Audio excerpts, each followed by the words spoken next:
in that here with no pen. Oh, there's a pen right here in front of me.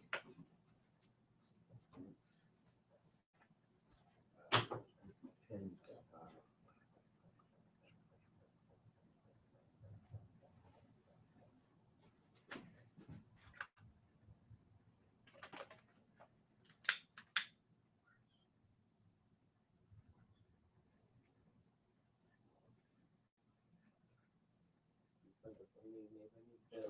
it works. It's covered too.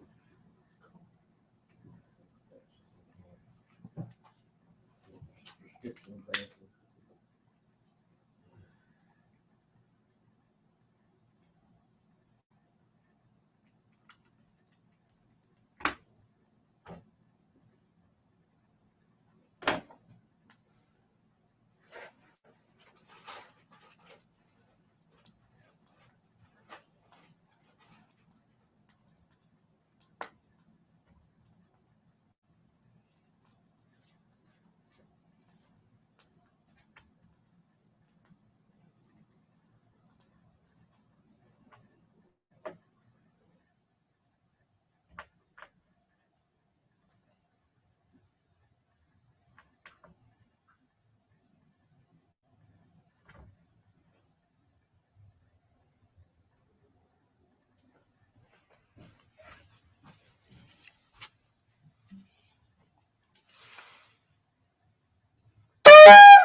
I might well put you in Rossum, stand and face Jerusalem.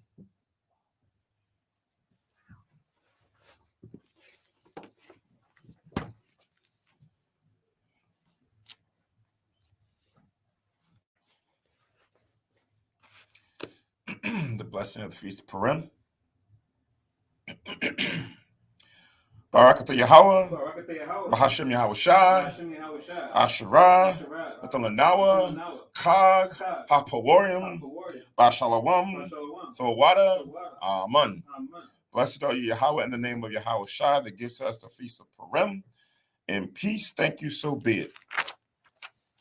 The Hayam Ma'ad Asherayim Akkad, Psalm 121.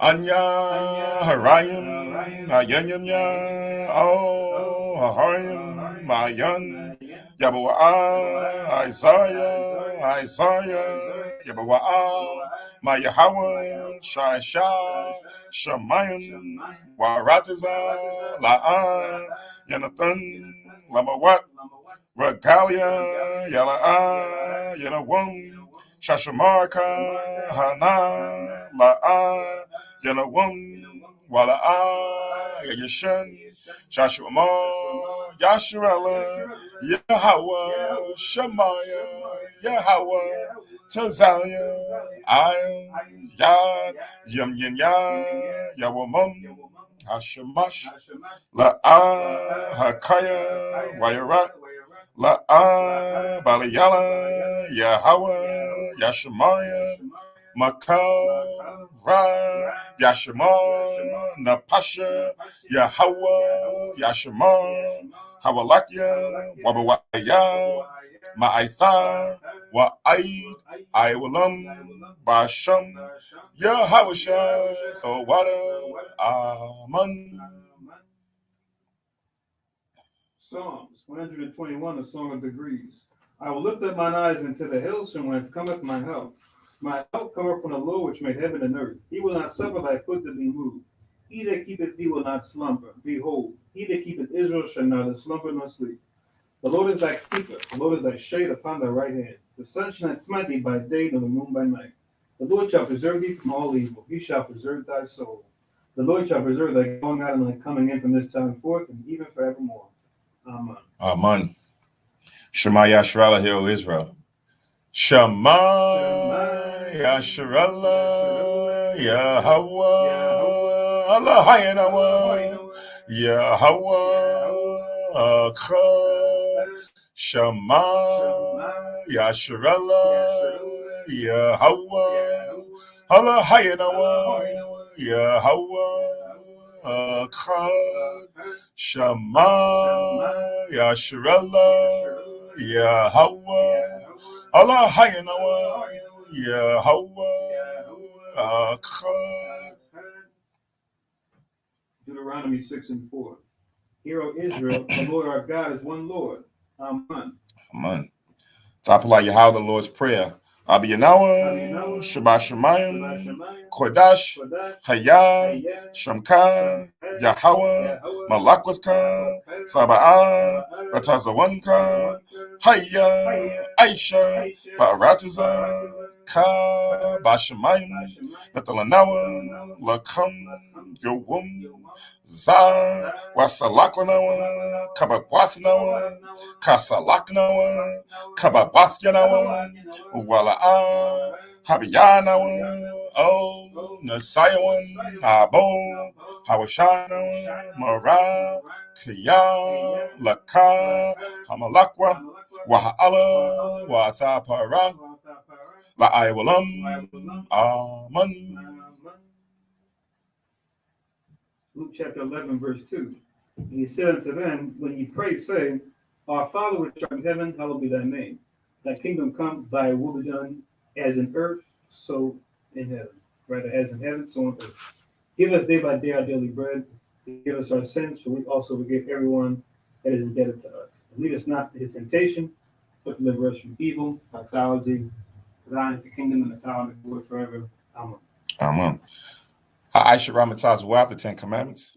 La'ah, Yahaya, Laka, Alahayim, Akarim, Al-Pinya, La'ah, Daisha, Laka, Pasal, Wala'ah, Thaibadam, La'ah, Dalakwaka, Shama, Yahweh, Alahayika, Lashua, Zakar, Ath, Hayawum, Hashabath, Lakodashwa, Kabad, Abiyaka, Wa'amaka, La'ah, Tharatzak, La'ah, Thana'ah, La'ah, Thaganab, La'ah, Thainah, Shakur, La'ah, Thakhamad, Ko, Asherah, Lara'ayaka, Aman. Deuteronomy 5:7. Thou shalt none other gods before me. Thou shalt not make thee any graven image or any likeness of anything that is in heaven above, or that is in the earth beneath, or that is in the waters beneath the earth. Thou shalt not bow down thyself unto them, nor serve them. For I, the Lord thy God, am a jealous God, visiting the iniquity of the fathers upon the children unto the third and fourth generation of them that hate me. Enjoy mercy unto thousands of them that love me and keep my commandments. Thou shalt not take the name of the Lord thy God in vain, or the Lord I hold him guiltless that taketh his name in vain. Keep the Sabbath day to sanctify it, as the Lord thy God hath commanded thee. 6 days thou shalt labor and do all thy work, but the seventh day is the Sabbath of the Lord thy God. In it thou shalt not do any work, thou, nor thy son, nor thy daughter, nor thy manservant, nor thy maidservant, nor thine ox, nor thine ass, nor any of thy cattle, nor thy stranger that is within thy gates, that thy manservant and thy maidservant may rest as well as thou. And remember that thou wast a servant in the land of Egypt, and that the Lord thy God brought thee out of thence through a mighty hand by a stretched out arm. Therefore the Lord thy God commanded thee to keep the Sabbath day. Honor thy father and thy mother, as the Lord thy God commanded thee, that thy days may be prolonged, and that it may go well with thee in the land which the Lord thy God giveth thee. Thou shalt not kill, neither shalt thou commit adultery, neither shalt thou steal, neither shalt thou bear false witness against thy neighbor, neither shalt thou desire thy neighbor's wife, neither shalt thou covet thy neighbor's house, his field, or his manservant, or his maidservant, his ox, or his ass, or anything that is thy neighbor's. Amen. Aman. Yeshabah, be seated.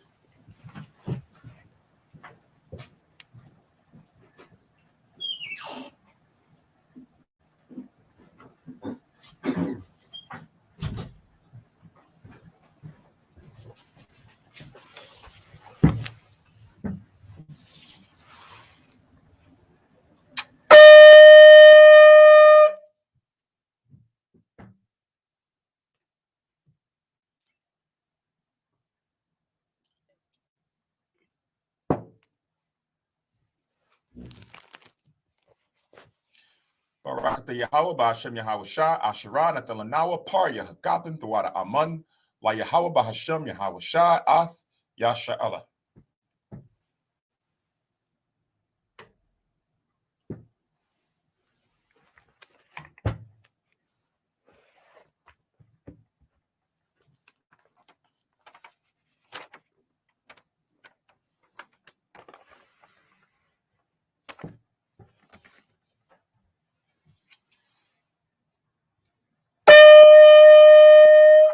Ibadu upon you on Jerusalem, stand and face Jerusalem.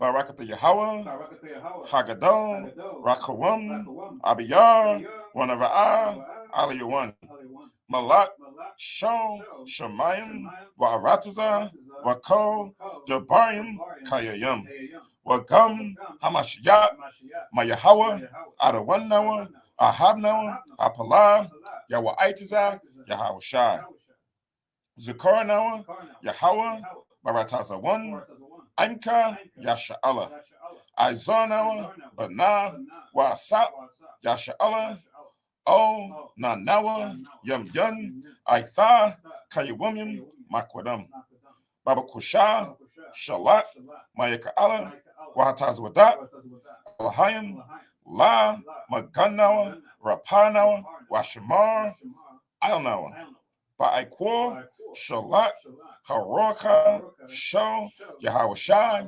Lanawa, Lalamanawa, Rabium, Kakama, Thabawana, Wada'ith, Sho, the Baraka, Bahasham, Yahweh Shai, Thawada, Thumb Yad, Wa'iwalam, Amen. English translation for both prayers. Blessed are you, Yahweh, in the name of Yahweh Shai, that gives to us the fruit of the vine. Thank you, so be it. To Yahweh, in the name of Yahweh Shai, with Israel. And then the opening prayers. Blessed are you, Yahweh, the great, merciful, mighty, terrible, most high power, King of heaven and earth and all things living. And also the anointed from Yahweh, our Lord, our friend, the wonderful counselor, Yahweh Shai. Remember us, Yahweh, favorably, your people, Israel. Help us build and gather Israel. Most high, we beg you. Right now, like the days of old, please send Michael and the righteous powers to protect us, heal us, and watch over us. Mainly send the spirit of Yahweh Shai to us to teach us much wisdom, knowledge, and understanding of thy word. In the name of Yahweh Shai, thank you always and forever. So be it. Blessed are you, Yahweh, in the name of Yahweh Shai, that give to us the law. Barakatha Yahweh, Bahashem Yahweh Shai, Asherah, Bethalanawa, Hathawara. Blessed are you, Yahweh, in the name of Yahweh Shai, that give to us light to see. Barakatha Yahweh, Bahashem Yahweh Shai, Asherah, Bethalanawa, Awar, Lara'awah. Blessed are you, Yahweh, in the name of Yahweh Shai, that gives to us the rams on the call of people. Barakatha Yahweh, Bahashem Yahweh Shai, Asherah, Bethalanawa, Koran, Ha'ayol, La Korah, Ha'ain. The Shabbat, be seated.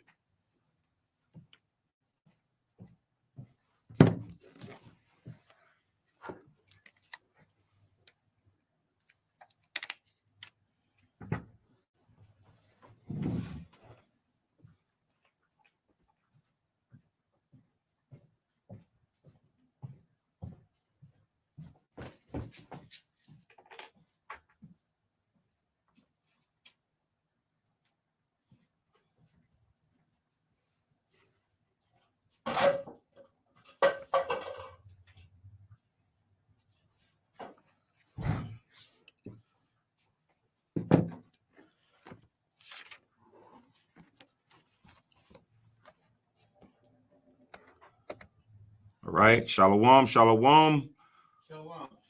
Ashar Kag Purim, or Happy Feast of Purim, Day 2. Most High's will, everybody is in good spirits. Enjoyed the first day of Purim. Was able to do your own feasting, spiritual reflection, do some checking on history and things of that nature pertaining to the day. But most importantly, as we're going to read throughout the rest of the second half of today's day for the Purim, called a brain freeze there, but we're going to read that this is a joyous occasion for us. One of the many times that we had saviors that was sent by the Most High to help deliver us in a time of need. So again, this is day 2. We're going to go into the second half of the history pertaining to Purim that was kept during the time of the Persian Empire, right? There was a comment that was made on the chat board last night pertaining to us keeping the feast. And as we read this throughout the history of this chapter, the Bible's going to answer it itself on, how we're supposed to be keeping the Most High's commandments in these last days, specifically these feast days. So if there was any question, the Bible is going to speak. But, we want to make sure that we give, go through the scriptures judiciously as well as expeditiously, because we want to give time, to feast for those who like to go through the scriptures or who are at home and want to join in with us, because we usually feast after the service. But, sometimes I know when I'm home, I do it in tandem.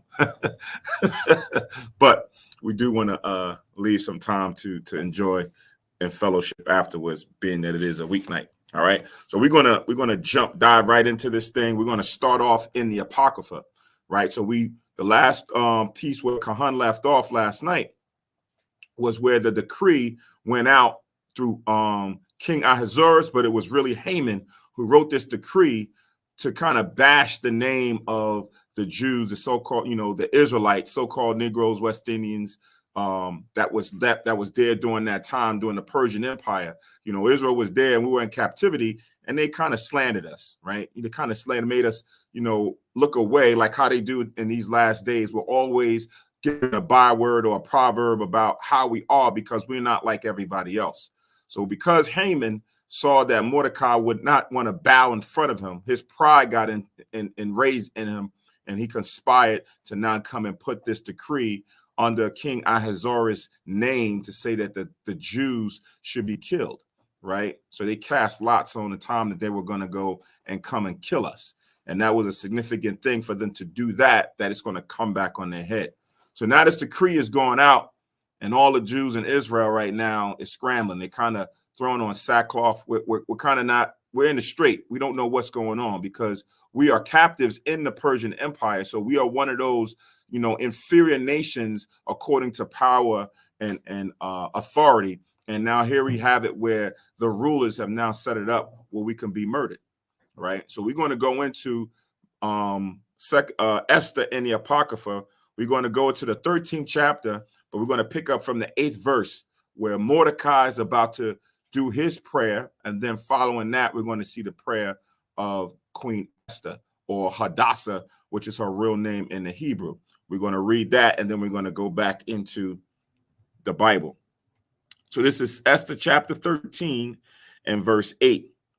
It says, "Then Mordecai thought upon all the works of the Lord and made his prayer unto him, saying, O Lord, Lord, the King Almighty, for the whole world is in thy power, and if thou hast appointed to save Israel, there is no man that can gainsay thee. For thou hast made heaven and earth and all the wondrous things under the heaven. Thou art Lord of all things, and there is no man that can resist thee, which art the Lord. Thou knowest all things, and thou knowest, Lord, that there is neither in contempt nor pride, nor for any desire of glory, that I did not bow down to proud Haman, right? So we were talking about this last week, I think, in short, during the Friday night class, as far as for prayer, right? Sometimes, there's been a lot of times when individuals may not know what to pray when it comes to now praying to the Most High. All we have to do is just go throughout the Bible and look at the many various different times where we had, righteous men and women begin to send up prayers to the Lord, and you'll see a pattern. What I've noticed is a lot of times when brothers or sisters start off their prayer, they'll usually give honor and glory to the Most High first before they start going into their petition, right? You kind of give the acknowledgement that the Most High is the true and living power, and then you get into your petition, or you can go further on into what it is you want to give thanksgiving to the Most High for certain things that he's already done for you.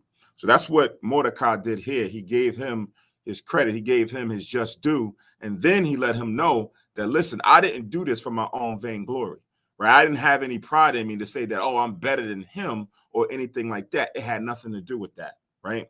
Let's read on. It says, for I could have been content with goodwill for the salvation of Israel to kiss the soles of his feet. Meaning I could have took the L for my nation, right? Because he understood that by not doing that, by not bowing down, it was going to now possibly come to a point where we're in right then and there.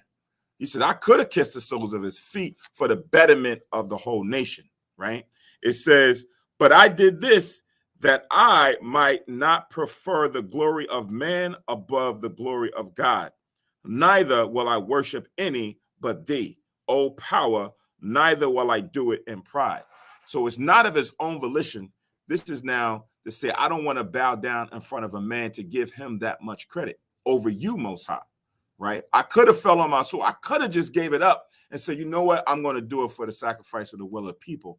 But I couldn't do it because this man himself is prideful, and I could not give him that.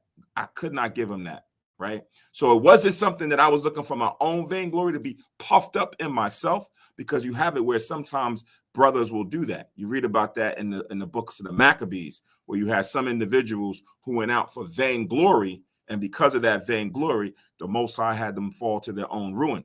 This was not what was in the spirit of Mordecai to do, right? So now he's being transparent, letting the Most High know why he did what he did. Verse 15, and now, O Lord, power and king, spare thy people. So even though he did this to not bow down to a man, but now it's just not on him, it's on the whole nation. So he's asking for the Lord to also spare the nation. It says, for their eyes are upon us to bring us to naught. Yea, they desire to destroy the inheritance that have been thine from the beginning. Despise not the portion which thou hast delivered out of Egypt for thine own self. So we read this during the day of Judas in the book of Deuteronomy 32 and verse 9. So what he's referencing is Deuteronomy 32 and 9, where it says, for the Lord's portion is his people, and Jacob is the lot of his inheritance, which is Israel. So when it says they desire to destroy the inheritance that have been thine from the beginning, speaking about Israel and what the Most High had always established ever since the world began in its entirety, right? So it says in verse 16, Salak, give me 1 second.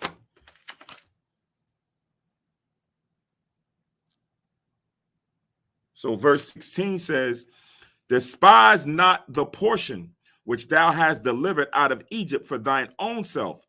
Hear my prayer and be merciful unto thine inheritance. Turn our sorrow into joy that we may live. O Lord, and praise thy name, and destroy not the mouths of them that praise thee, O Lord. Knowing that all death comes from the Most High. So even though Haman wrote this petition, he wrote this declaration to have the Jews killed, ultimately is of the Most High, if the Most High would allow it. So that's why he says, and destroy not the mouths of them that praise thee, because it would be the Most High that would allow these heathen to come and do their will upon us to kill us.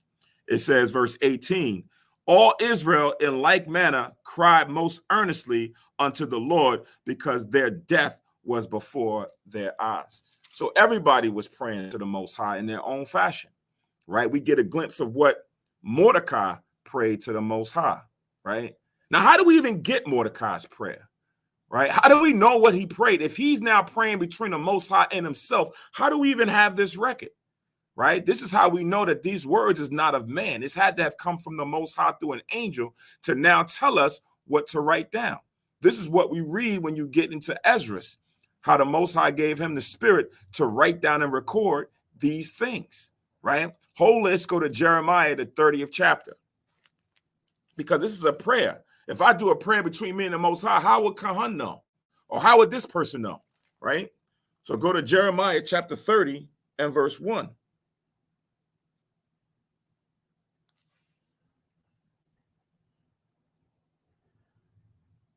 So Jeremiah chapter 30 verse 1 says, the word that came to Jeremiah from the Lord, right? So the word comes from the Most High. A lot of times people want to say that these things is made up, but there's certain aspects of the Bible that could not come from man just making this stuff up, right? The beginning on how the earth was created could not have just come from man making it up, because man wasn't even present during the first 5 days, right? So it had to have come from the Most High to now hand that down to man. It says, read it on, saying, verse 2, thus speaketh the Lord God of Israel, saying, write thee all the words that I have spoken unto thee in a book. So the Most High now is giving the information. He's giving the word to man to write down. So he knows this prayer that Mordecai prayed to him. He knows the prayer that Esther prayed. He knows the prayer that Deborah prayed, and all the other different like righteous men and women. The Most High knows what that conversation is, and he is the one that gave it to us so that we can now have insight as to what was petitioned for him in those times, right? We don't have everybody's prayer, but we have these two because they're the two most focal point of reference to the storyline, Mordecai and Hadassah.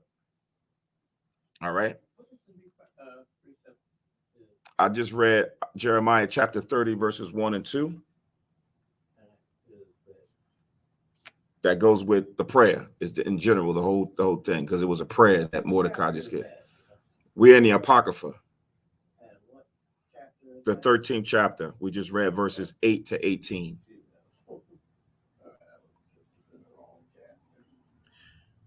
So now we're going to read into verse 14, right? We're going to read into verse 14 now, back in Esther in the Apocrypha. It says, Queen Esther also, being in fear of death, resorted unto the Lord, and laid away her glorious apparel, and put on the garments of anguish and mourning. And instead of precious ointments, she covered her head with ashes and dung, and she humbled her body greatly, and all the places of joy she filled with her torn hair, right? So usually that was a custom with Israel, where when we come to the Most High, you know, we would do it with fasting and prayer, and then we would do it in sackcloth, meaning that's a physical way of humbling yourself. We wouldn't put on our most gay clothing, meaning most lavish and nice apparel. We wouldn't put on things that was, you know, rough and itchy to show the Lord that, listen, we're going to go through some affliction here to show you that we're humbling ourselves on the outer and the inside, right? So this is what now she's now doing on the outside. Verse 3. And she prayed unto the Lord God of Israel, saying, O my Lord, thou only art king. Help me, desolate woman, which have no helper but thee. For my danger is in my hand. From my youth up, I have heard in the tribe of my family that thou, O Lord, tookest Israel from among all people, and our fathers from all their predecessors, for a perpetual inheritance. And thou hast performed whatsoever thou didst promise them, right? So now she's remembering, because this information was passed down from our ancient forefathers on down to where they are today, right? That was the Most High's will. Go to Psalm chapter 78. Go to the book of Psalms chapter 78.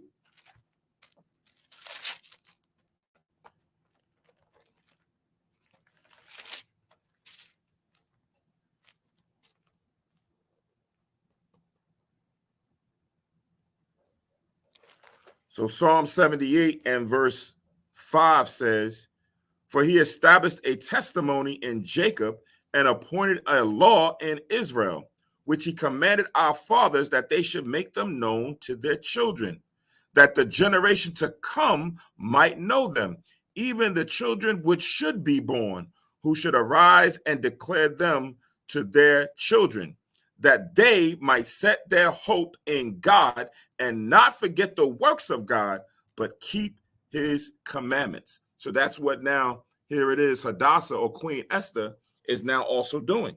She's now remembering the information, the law, the testimonies that was passed down to her from her fathers or parents and grandparents, so forth and so on. So now, reading on, verse 6. That was Psalms chapter 78, verses 5 all the way down to 7. That links with 14 and 5.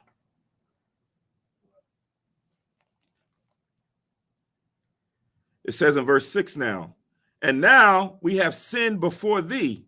Therefore hast thou given us into the hands of our enemies, right? So she's not talking about that we sinned because Mordecai didn't want to bow down to Haman, right? She's talking about we have sinned to the point that we are in the Persian captivity, right? We are in the Persian captivity as a nation, going all the way back, being conquered by the Babylonians, right? So the Babylonians had us in captivity first. So that was all because of sin. When you go back into the Kings and Jeremiah, we were a rebellious people dealing with idol worship that the Most High said he was going to now put us in captivity under these other nations. It says, verse 7, because we worship their gods, O Lord, thou art righteous. That's what you read when you read in the book of Daniel. Go to the book of Daniel real quick. Go to Daniel chapter 9.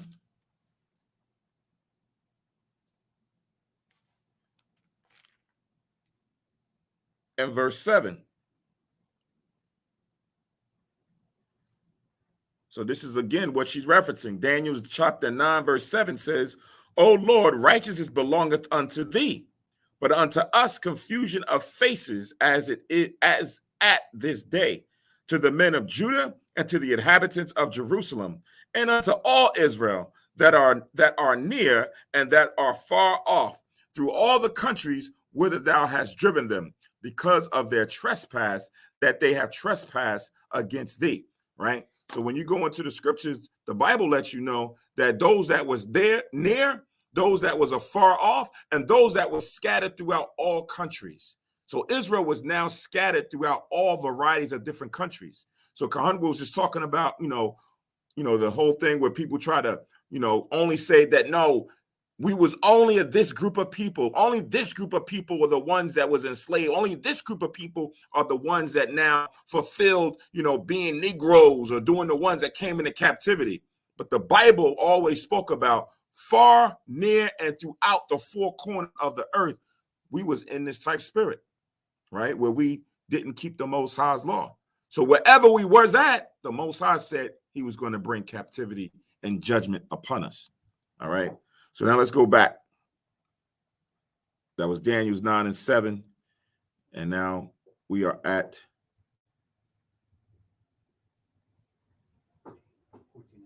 14 and 8. Khan, the water. So it says, nevertheless, it satisfied them not that we are in bitter captivity, but they have stricken hands with their idols, that they will abolish the thing that thou with thy mouth hast ordained, and destroy thine inheritance, and stop the mouth of them that praise thee, and quench the glory of thy house and of thine altar, and open the mouths of the heathen to set forth the praises of the idols, and to magnify a fleshly king forever.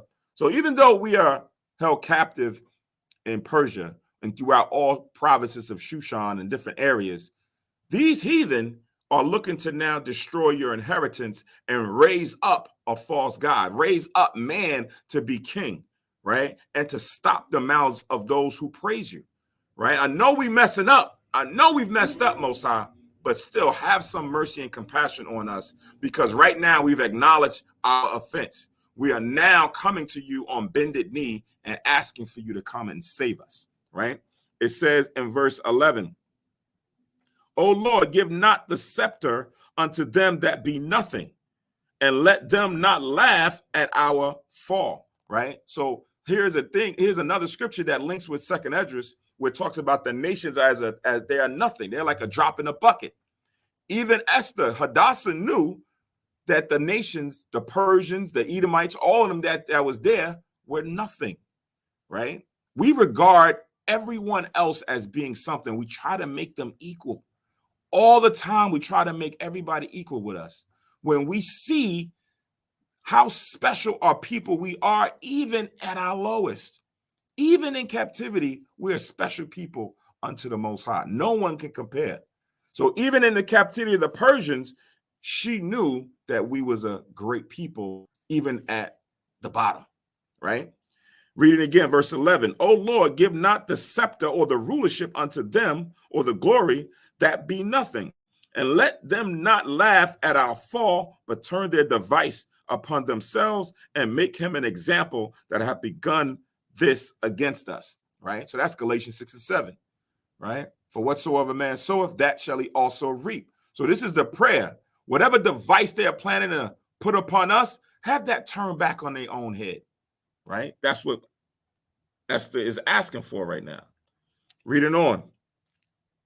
It says in verse 12, remember, O Lord, make thyself known in time of our affliction, and give me boldness, O King of the nations and Lord of all power, right? So again, we're looking at the prayer. In your prayer, she's asking for things, but she's also acknowledging the magnificence that the Most High has, right? It's just not ask.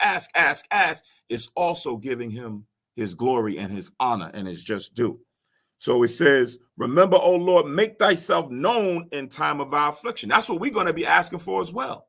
At the time of our deliverance, we're going to want to have the Most High to make himself known to our enemies, right? Both within the heathen, as well as those that's within our own nation. We have enemies. Let the Most High make himself known to us and to the world so that we can say that our God, our power is a true and living power. It says in verse 13, give me eloquent speech in my mouth before the lion. The lion is speaking about King Ahasuerus. So she's not taking it upon herself to say that she's going to go and do this. She's asking for the Most High to put his words in her mouth. Give her the speech that she should say that's now going to cause Ahasuerus to now turn or change his mind for what Haman wanted him to do. Right? Give her eloquent words that he may humble and bow before her at the time. It says, turn his heart to hate him that fighteth against us, that there may be an end of him and of all that are like-minded to him. Right? So this is a part where we can understand and look back on and say, dag, the words of what she's asking for as we read forward is actually going to come to pass as she asked it. Right? To turn his heart, to have that fortune that he wanted to happen to us, fall on him and those like him. It says, verse 14, but deliver us with thine hand and help me that am desolate and which have no other helper but thee. Because remember, she said in the beginning of this chapter that she was at the point of death. She herself knew that she was in a position that she was in the best position because her cousin Mordecai told her that she was now set up for this reason, right? The reason why she was chosen and she's in this palace was for this point here. However, there's also rules of engagement, right? You got to come when summoned, and she hadn't been summoned in a long period of time. So sometimes when you just go in before you are now asked to come in, sometimes that could be your head. Right? That can be something that now may be detrimental to you. So she don't know. So she's now asking the Most High for protection, for a mouth, guidance, all of these things. That's what's now being said in this prayer. Verse 15, thou knowest all things, O Lord. Thou knowest that I hate the glory of the unrighteous and abhor the bed of the uncircumcised and of all the heathen. So when you watch this in the movies, right? They have different adaptations in movies of the story of Esther, One Night with the King, and they got other ones. But when you watch those movies, as you see in a lot of other different movies, they leave out certain aspects of the scriptures, right? They leave these pieces out where you don't get the full expression of the characters. We already know that the characters do not reflect what the Bible speaks about, right? So when you watch these movies, you should see, so-called people who look like Iranians, because those are the Persians. They should look like them. Then you would look at Esther and Mordecai, and you should see yourself in the screen, right? Along with Haman, who would be the Edomite. Not 10 times out of 10, Haman is played accurately. He's depicted accurately, but it's everybody else in the movie that's not. So then you would also see how Esther hated the heathen. She hated Ahasuerus. She hated eating at that table. She hated sleeping in their bed, right? She hated wearing those clothes. This is the spirit that she had. One would think that, oh, she was living up in the palace. She was living all decked out and she loved that stuff. No, she did not, because again, she looked at the heathen as being nothing, right? So she did not revel in these things that they had because it didn't appeal to her. Reading on, verse 16. Thou knowest my necessity, for I abhor the sign of my high estate, which is upon my head in the days wherein I show myself, and that I abhor it as a menstruous rag, and that I wear it not when I am private by myself. So all those clothes, she said she only wears them when she is now called upon, right? She don't desire that high estate that she has as being queen within that realm. She's like, when I'm by myself, I don't put those clothes on. I don't even want to deal with that stuff. But because I was chosen, now I have to put on this. I have to put on this mask. I have to put on this front, right? It says, verse 17, and that thine handmaid have not eaten at Amon's table, and that I have not greatly esteemed the king's feast, nor drunk the wine of the drink offerings. So she never sat down with Haman. She never was just cool and chummy to break bread with him and eat at his table, which will most likely would be an unclean table, meaning he would have all different kind of unclean and defiled foods, right? Meaning swine's flesh and different types of scavengers, let alone they would be prey to false gods, making it undefiled or making it unclean or defiled, I should say. So she never wanted to sit or never sat with Haman or never wanted to go be at the king's table, because she understood this. Verse 18, neither had thine handmaid any joy since the day that I was brought hither to this present, but in thee, O Lord, power of Abraham, right? So she never enjoyed any of that. You take some of these people right now, you take a sister from today's and oh man, she would be reveling in this thing. She'd be wearing all different kind of clothes. She'd be now on chain and eating all kind of foods and everything else because she's not in this type spirit. She don't know her own self-worth and the self-worth of her people and her culture, because we have been far removed from it, right? When you are just pulled out of something that's yours and then thrust into someone else's stuff, it's not the best. It's not what you want. You want to now deal with what your ancestors and how your family brought you up. And that what makes you comfortable, not this other stuff, right? It says, verse 19, O thou mighty power above all, hear the voice of the forlorn and deliver us out of the hands of the mischievous, and deliver me out of my fear. So this is her prayer that she has now petitioned to the Most High. You can write down Psalms chapter 18. Psalm chapter 18 and verse 3.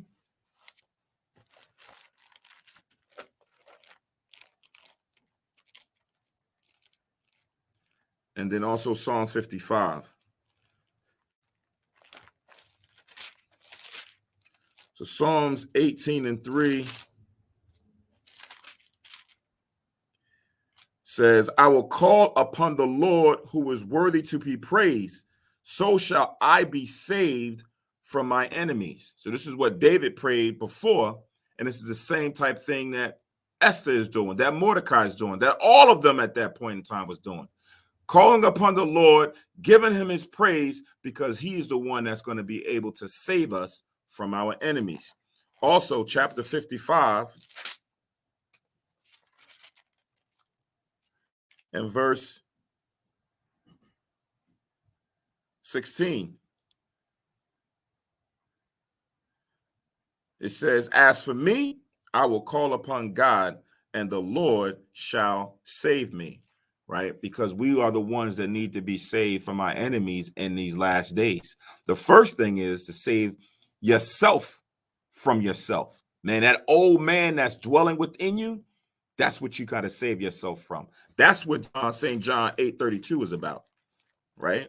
And ye shall know the truth, and the truth shall make you free from sin, because we have been brought up in a society that's full of sin. So we was an enemy to ourselves, following after the ways of the world, following after Satan. So once you are able to conquer that and get that under wrap, now the next stage is to be saved from those that are around us, which is our enemies, the heathen, right? And even sometimes our own people. They're now an enemy too. Christ even told us that our foes will be of our own household. Our enemies will be those of within our own household, right? So this is what we are now looking to pray and call upon the Most High for in these last days. All right, so let's go back. I think, do I continue on to 15? Let me see. You keep going to the end of Yeah. this chapter.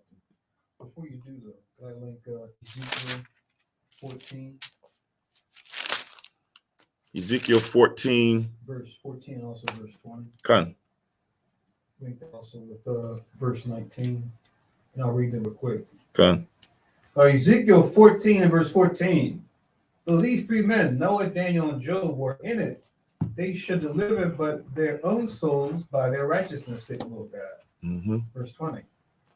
So Noah, Daniel, and Job were in it, as I live, saith the Lord God. They shall deliver neither son nor daughter. They shall but deliver their own souls by their righteousness. Like you were saying, save yourself. Mm-hmm.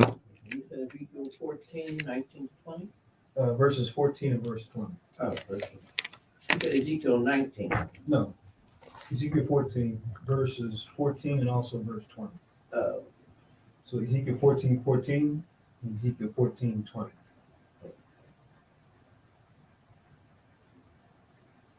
Come. So I think I read on 15, and then after 15, I jump back to right. So this is in Esther now, chapter 15 and verse 1. It says, and upon the third day, when she had ended her prayer, she laid away her mourning garments and put on her glorious apparel, and being gloriously adorned after she had called upon God, who is the beholder and savior of all things, she took two maids with her, and upon one she leaned, as carrying herself daintily, right? So now after she had finished her prayer, and here it says after the third day, when we go back to the book in Esther, we'll see that it was, we read before that they had fasted 3 days, no food nor drink. So within those 3 days is the prayers that now would sustain itself throughout Israel every day, right? Every day Israel was praying to the Most High. Now after that, stopped praying, took off her sackcloth and put on her royal apparel now, because she's going to present herself in front of King Ahasuerus. And she didn't go alone. She went with two of her handmaids, and she's now leaning upon one of them as she now goes in, right? And it says the other, verse 4, and the other followed, bearing up her train. And she was ready through the perfection of her beauty, and her countenance was cheerful and very amiable, but her heart was in anguish for fear. Right. So now when you read this verse, a lot of times when you go into the description of King David, and he said that he was ready, and you look at that, one of the aspects of the definition of ready, it says red. Right. But now as you read in this context, it's not talking about that she turned red. It says that she was ready through the perfection of her beauty. So when you go into the old dictionaries of the definitions of ready, it talks about being youthful, glowing, right? That reddish type youthful, like a baby, like how like a burgundish baby, when it looks like that nice cheerful pop color, that's what she was, right? She exuded beauty and essence at that point. She didn't turn to Esau, because that's what they would want you to believe, that she now became Esau or she was Esau. That was not the case, right?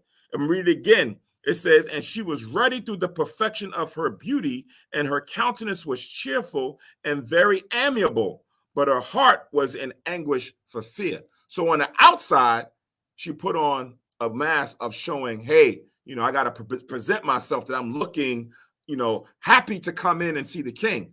But on the inside, she was going through all different kind of emotions of fear, because she didn't know what was about to happen, what word she was about to say. Was he going to be reciprocating of what I was going to do? She didn't understand what was going to happen. She just put everything on the faith of the Most High, and now went in to see what was going to happen.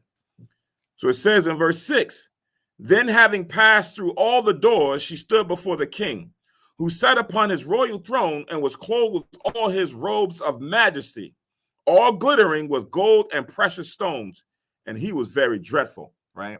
So he wasn't one of those pleasant kings. He had a countenance or a disposition that, kind of turned some people off. I was like, yo, this guy's kind of a little, he's, I don't like talking to this guy sometimes because he comes off a bit rough. He comes off a bit tad, So it says, verse 7, then lifting up his countenance that shone with majesty, he looked very fiercely upon her. And the queen fell down and was pale and fainted and bowed herself upon the head of the maid that went before her. So when she came in and he looked at her, just the look, because he already had a dreadful look, just when he looked at her and she was already full of anxiety, she kind of like, oh my gosh, and then just bowed down and kind of went into her handmaid and stood before him.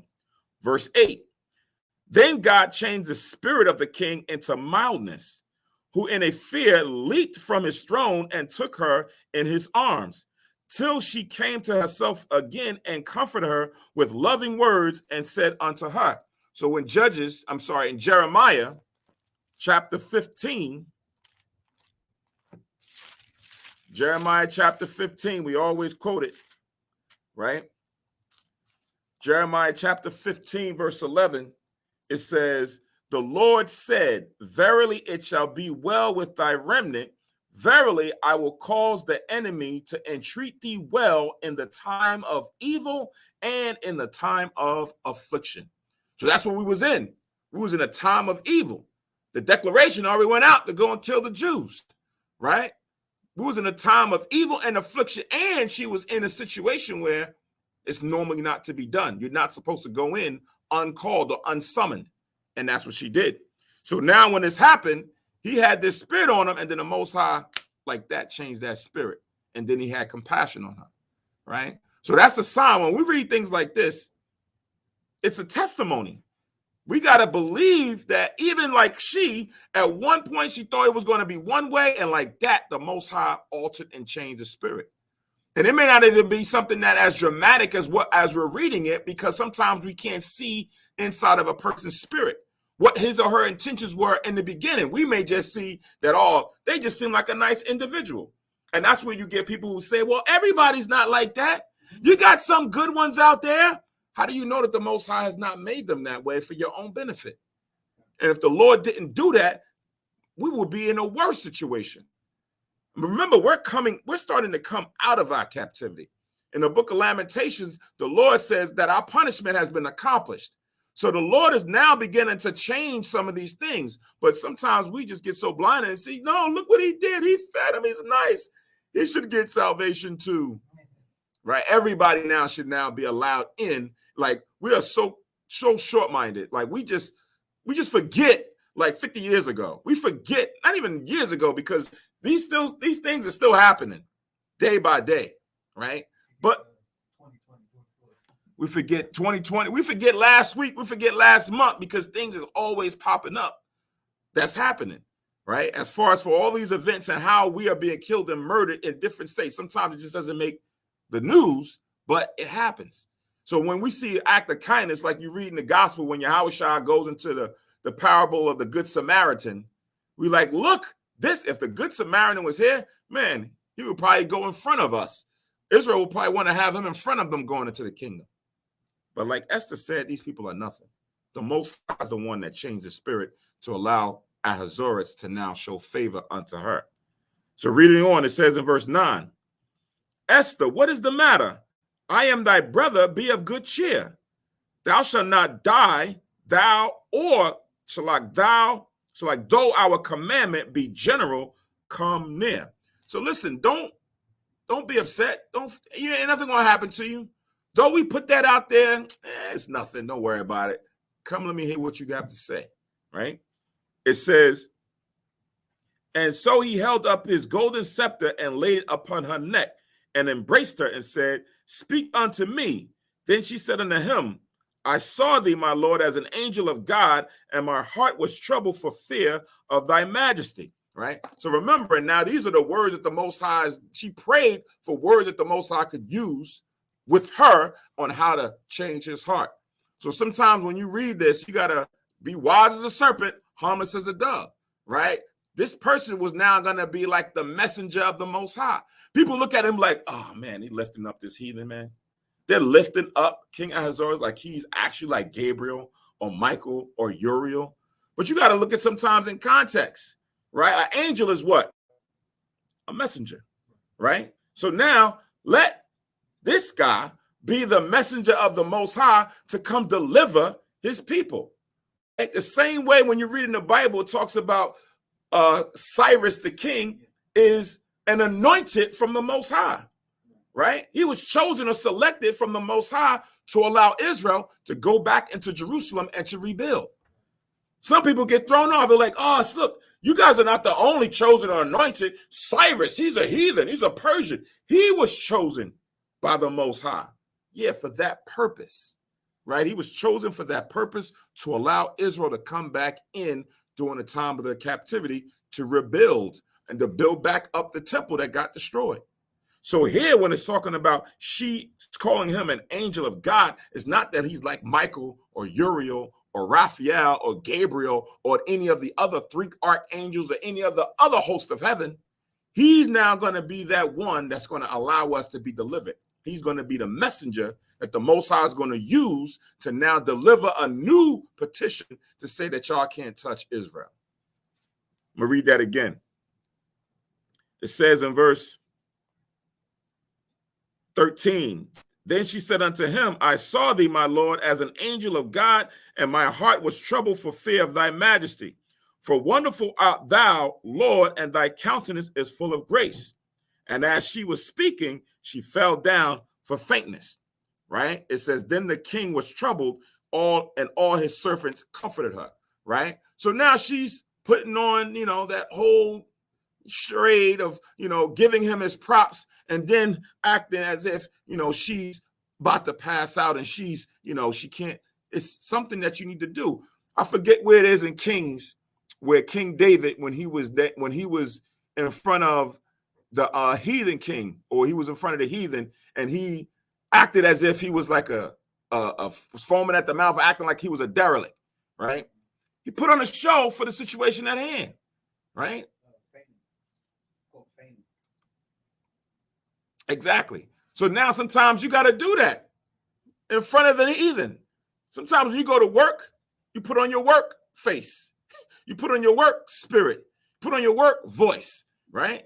Because that's what it's called for you to now deal with them in their situation, in their space, right? So now as she's standing there, this is what she's doing. Some of us have done it in many various different times, right? And you got to eat your tongue. I was listening to another one of the camp classes, and they was talking about how the sister mentioned how, she was asked about the situation over Ukraine, and her spirit had to say one thing, and everybody was like, what? And then she had to clean it up real quick, right? Because, she's at work, right? And she didn't want everybody to now come down. So she put on, the charade to kind of say, nah, da. But in her heart, she felt just like Hadassah felt, or Esther felt as she was in the palace. She could care for none of that stuff. She didn't care about what they got going on over there. But you know what? You just got to be wise in your words, right? Harmless as a dove, so that nothing comes back on you if it's not necessary. Some things is not necessary, right? But you just want to make sure you're mindful of every person's intentions and what it is that may do, especially if things are out of turn. I just want to read this to Leviticus 13. This is when Jacob and Esau had their reunion. And this is what Jacob actually told his brother Esau, which, once again, if you read it, you don't read it in the context, you go, oh, what's going on? This is Genesis 33:10. It says, Jacob said, nay, I pray thee, if I have found grace in thy sight, then receive my present at mine hand. For therefore have I seen thy face as though I had seen the face of God, and thou wast pleased with me. So they'll say that. They'll say, oh, the face of God. Oh. so Jacob's admitting Esau is the face of God. Exactly. Oh. That's a lot. It's a good prison. What was the call again? Genesis 33:10. But once again, you go into the context, you see what's going on there. Both of them are like hadn't seen each other for so long, And the Most High, a lot of that bad blood they had, at least for that, for that moment, they had a peace between each other, at least for that moment. Of course, that would change later, obviously, between our nations, but they at least had that one, that moment there, where it was like, they acted passionate before each other. Good. It went their way. Because, Jacob clearly could have saw it go a totally different way. Mm-hmm. After all this time, it's like, yes, now my revenge. Just like he said when he first had it, when he first got his blessing. So now we're going to go into the Bible and read from chapter 5 of the book Esther. So some of this is going to be a rehashing of what we already read. What's in the Apocrypha goes a little bit sometimes more in depth into the spirit and the aspect of certain things that you don't read about in the Bible. But we're going to jump into the Bible now and to continue on with the same storyline. So this is Esther chapter 5 and verse 1. It says, now it came to pass on the third day that Esther put on her royal apparel and stood in the inner court of the king's house, over against the king's house. And the king sat upon his royal throne in the royal house, over against the gate of the house. And it was so, when the king saw Esther, the queen, standing in the court, that she obtained favor in his sight. So we already read where the Most High changed the spirit of the dreadful king to have compassion on her. So as you read it here, it was as if he already had that spirit. No, the Most High changed his spirit. It says that she obtained favor in his sight, and the king held out to Esther the golden scepter that was in his hand, because usually sometimes the scepter was used to summon someone. When you point it out to someone, it's like, okay, let me hear what you got to say, or come hither. So Esther drew near and touched the top of the scepter. Then said the king unto her, what wilt thou, Queen Esther? And what is thy request? And it shall be even given thee to the half of the kingdom. A lot of times is where, we kind of joke with this, because you read that same spirit in the gospel,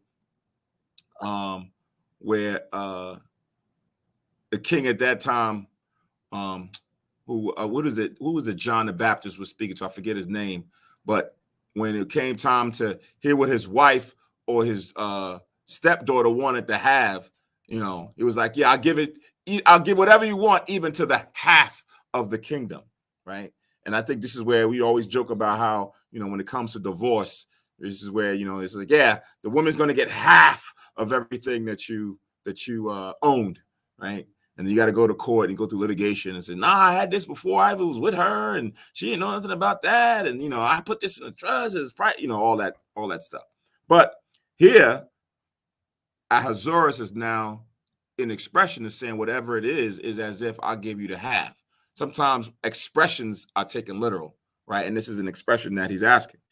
It says, I'll read the last part again. Verse 3, then said the king unto her, what wilt thou, Queen Esther? And what is thy request? It shall be even given thee to the half of the kingdom. And Esther answered, if it seem good unto the king, let the king and Haman come this day unto the banquet that I have prepared for him. Then the king said, cause Haman to make haste, that he may do as Esther hath said. So the king and Haman came to the banquet that Esther had prepared, right? So now after what we read in the Apocrypha with, all the charade and her fainting and this, that, and the third, and her giving him his props, what came out of it was to now have a banquet separate specifically just for Haman and the king. And then we will now see what would transpire later on, because it's all about trying to uncover that spirit that's on Haman. And remember, Haman doesn't know who Hadassah really is, or Queen Esther really is. He doesn't know that she's a Jew at this point. So she's now trying to set up a situation, a scenario where it will come out and Haman would show his card in front of the king. So it says, verse 6, and the king said unto Esther, at the banquet of wine, what is thy petition? And it shall be granted thee. And what is thy request? Even to the half of the kingdom it shall be performed. Then answered Esther and said, my petition and my request is, if I have found favor in the sight of the king, And if it please the king to grant my petition and to perform my request, let the king and Haman come to the banquet that I shall prepare for them, and I will do tomorrow as the king have said. Right? So she said, listen, right now, king, all I want y'all to do is just come to my banquet that I prepared. It's a special thing that I got for y'all. So now knowing that, when we read in the beginning of the chapter, Vashti was one who, she was proud. She didn't want to fit in that realm of being a queen, right? She wanted to now have like the feminist movement. She wanted to be on her own. She wanted to do her own thing. She didn't want to come when summoned. So now here it is. You got the queen going out her way to now make a banquet for the king, which most likely usually back then was not normal, wasn't unheard for. Usually the king has a banquet and he brings the queen and shows her off to his subjects. But now she's the one now that's having this banquet. Verse 9. Then went Haman forth that day, joyful and with a glad heart. But when Haman saw Mordecai in the king's gate, that he stood not up, nor moved for him, he was full of indignation against Mordecai. So now on this on one hand, you about to have this banquet being set up. And Haman is kind of, he's like, all right, cool, I'm going to participate in this banquet. And as he's going out, he sees Mordecai, and then it's like, oh my God, damn God again. Right? His spirit turned again, right? He's filled with indignation. Throughout these different storylines, usually always have like that one ultimate villain. Like how we read in the day of Judas, Nicanor was that one that had vehemency for the Jews.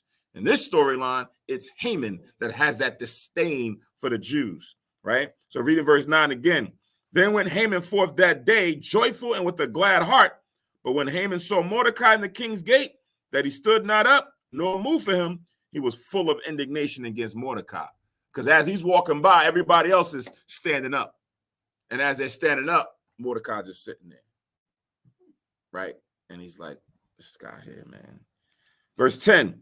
Nevertheless, Haman refrained himself. And when he came home, he sent and called for his friends and Zeresh, his wife. So he didn't do nothing, right? He just let that go because he just had this situation where he has been called out to have a private banquet dinner with the king, his queen, and himself alone, right? So now he's calling all his friends for them to tell about this, this good news that he got.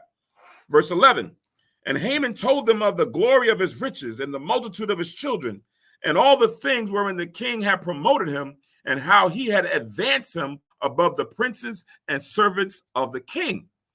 Haman said, moreover, Esther the queen did let no man come in with the king unto the banquet that she had prepared but myself. And tomorrow am I invited unto her also with the king. So now they had this, banquet together where it was just them two. Now he's talking about the next one that we got, right? So I'm already, I'm batting 1,000 right now, right? King loves me. The queen loves me. I'm being included with them. I'm having banquets and sitting down, breaking bread. It's like if you had a job and your president or your boss's boss call you in, and now you going out and hanging out with them. You might feel like, I feel worthy. I'm like that guy or that girl, right? But now he's oblivious as to what is about to happen. The Most High already set things in motion from the time that their prayers, Mordecai and Esther's prayers, went out to come and save the people. He's going to be the one that's going to be used as the stoolie.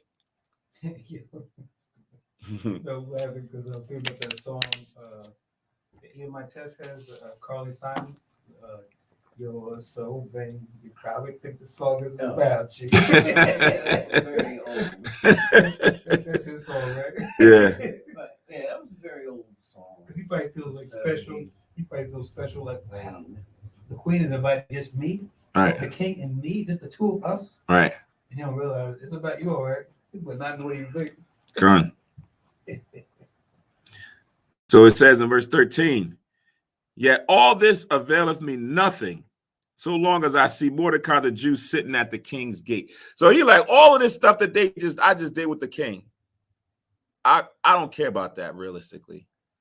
That guy sitting at the gate, that one Jew who don't want to stand up for me and give me the respect that I deserve, that's the one that's now causing the fire in my mind, in my heart, right? Verse 14, then said Zeresh his wife and all his friends unto him, let a gallows be made of 50 cubits high, and tomorrow speak thou unto the king that Mordecai may be hanged thereon. Then go thou in merrily with the king unto the banquet. And the thing pleased Haman, and he caused the gallows to be made. So he's in his mind forward thinking, this guy is of no issue. He's of no consequence. He's petty. I can go to the king, as my wife just advised me to do, and go and set up a gallows to have this man hang for his, disdain for standing up for me and giving me my respect, right? He's disrespectful, right? I'm going to have this guy taken out, and I'm going to go in and have a good time at this banquet. Man, it's going to be a great day. This is what he's thinking, right? Chapter 6, verse 1. On that night could not the king sleep, and he commanded to be brought the book of records of the Chronicles, and they were read before the king, right? So this is good to show you that in the Persians Empire, that they have records about us, right? The same way how we have the book of Chronicles, where chronicles the kings and some of the situations that happen, they have their own. So now as he's, going tossing to and fro and he can't sleep, he's like, you know what? Go give me the records. Let me find out what happened in the past week or two, or 2 months or 3 months or what have you. Let me just hear things, and maybe hearing it, it'll probably make me fall asleep. Verse 2, and it was found written that Mordecai had told of Bigthana and Teresh, two of the king's chamberlains, the keepers of the door, who sought to lay hand on the king Ahasuerus. And the king said, what honor and dignity have been done to Mordecai for this? Then said the king's servants that ministered unto him, there is nothing done for him. So we read previously that Mordecai had heard of the treachery that these two men were going to do. Now, sometimes you may sit back and say, well, they all heathens anyway, right? So why would he care? Why would he care if these men go and want to go and, kill off the king and do such and such? Well, I got spy for a spy. This is evil for evil. So these guys probably be more wicked than him, right? And it was like, and he looked at it as if this was treachery to go observe these men plot to murder another man. So he went and stepped in and did good by King Ahasuerus and thwarted the plot and had those men now taken care of. So it was recorded, but nothing was given or shown in favor for Mordecai for saving the king's life. So as he's reading it, he's like, well, damn, that's great. What did we do for him? Nothing, right? Verse 4, and the king said, who is in the court? Now Haman was coming to the outward court of the king's house to speak unto the king to hang Mordecai, the gallows that he had prepared for him. So now the timing and the beauty, this is where the scriptures tell you in Isaiah, I think it's 55, that the Most High's ways is higher than our ways. We could never fully understand or be on a level to understand how the Most High is able to perfectly fit and put things into a certain time frame where everything just comes together in perfect harmony. So while that was being thought of, the Most High had it in the spirit where King Ahasuerus is now reading the Chronicles and finds out about the great things that Mordecai had done. And at the same time that Zeresh had now advised Haman to come in and speak to him about Mordecai having him murdered and killed on the gallows, the spirit had it where he's about to be uplifted and rewarded for what he did, right? It says in verse 5, and the king's servant said unto him, behold, Haman standeth in the court. And the king said, let him come in. So now he's trying to find someone that's of a position of authority to go and do what he wants to now reward Haman for. Verse 6, so Haman came in, and the king said unto him, what shall be done unto the man that the king delighteth to honor? Now Haman thought in his heart, to whom would the king delight to honor more than to myself? Right? He don't know what just happened. The Most High had it in his spirit where he didn't even mention Mordecai's name. Now, if he had said, what should the king do for Mordecai? Then he would have probably now used intervention and probably said certain things to kind of get his mind changed. But he didn't say anything pertaining to his actual name, just a man that he wanted to honor. And now he's thinking it's himself. Verse 7, and Haman answered the king, for the man whom the king delighted to honor, let the royal apparel be brought which the king uses to wear, and the horse that the king rideth upon, and the crown royal which is set upon his head. And let this apparel and horse be delivered to the hand of one of the king's most noble princes, that they may array the man with all whom the king delighted to honor, and bring him on horseback through the street of the city, and proclaim before him, thus shall it be done to the man whom the king delighteth to honor. Right? So it's as if you was to say, how do you want to be rewarded? Right? How do you want to be praised? What would you do to yourself if someone wanted to come and give you praise and honor, or lift you up in front of everybody? What would you have done to yourself? And that's what he did. Right? He let it. He laid it all out there. Right? Only him not knowing that he's not talking about him. Verse 10. Then the king said unto Haman, make haste and take the apparel and the horse, as thou hast said, and do even so to Mordecai the Jew, that sitteth at the king's gate. Let nothing fail of all that thou hast spoken. Right? So I know his heart dropped. Right? I know he was like, this guy's bugging. He's confused. What is he talking about? Verse 11. Then took Haman the apparel and the horse, and arrayed Mordecai, and brought him on horseback through the street of the city, and proclaimed before him, thus shall it be done unto the man, unto the king, unto whom the king delighteth to honor. So, when the king puts out a decree, this is who he showed favor to. Now Haman could not come in and say, oh, I think we should go and kill Mordecai, because the king delights in him, because that would have definitely shown him in a bad light, because the king would have now looked at him as, as we say, a hater, right? Why are you coming against this man?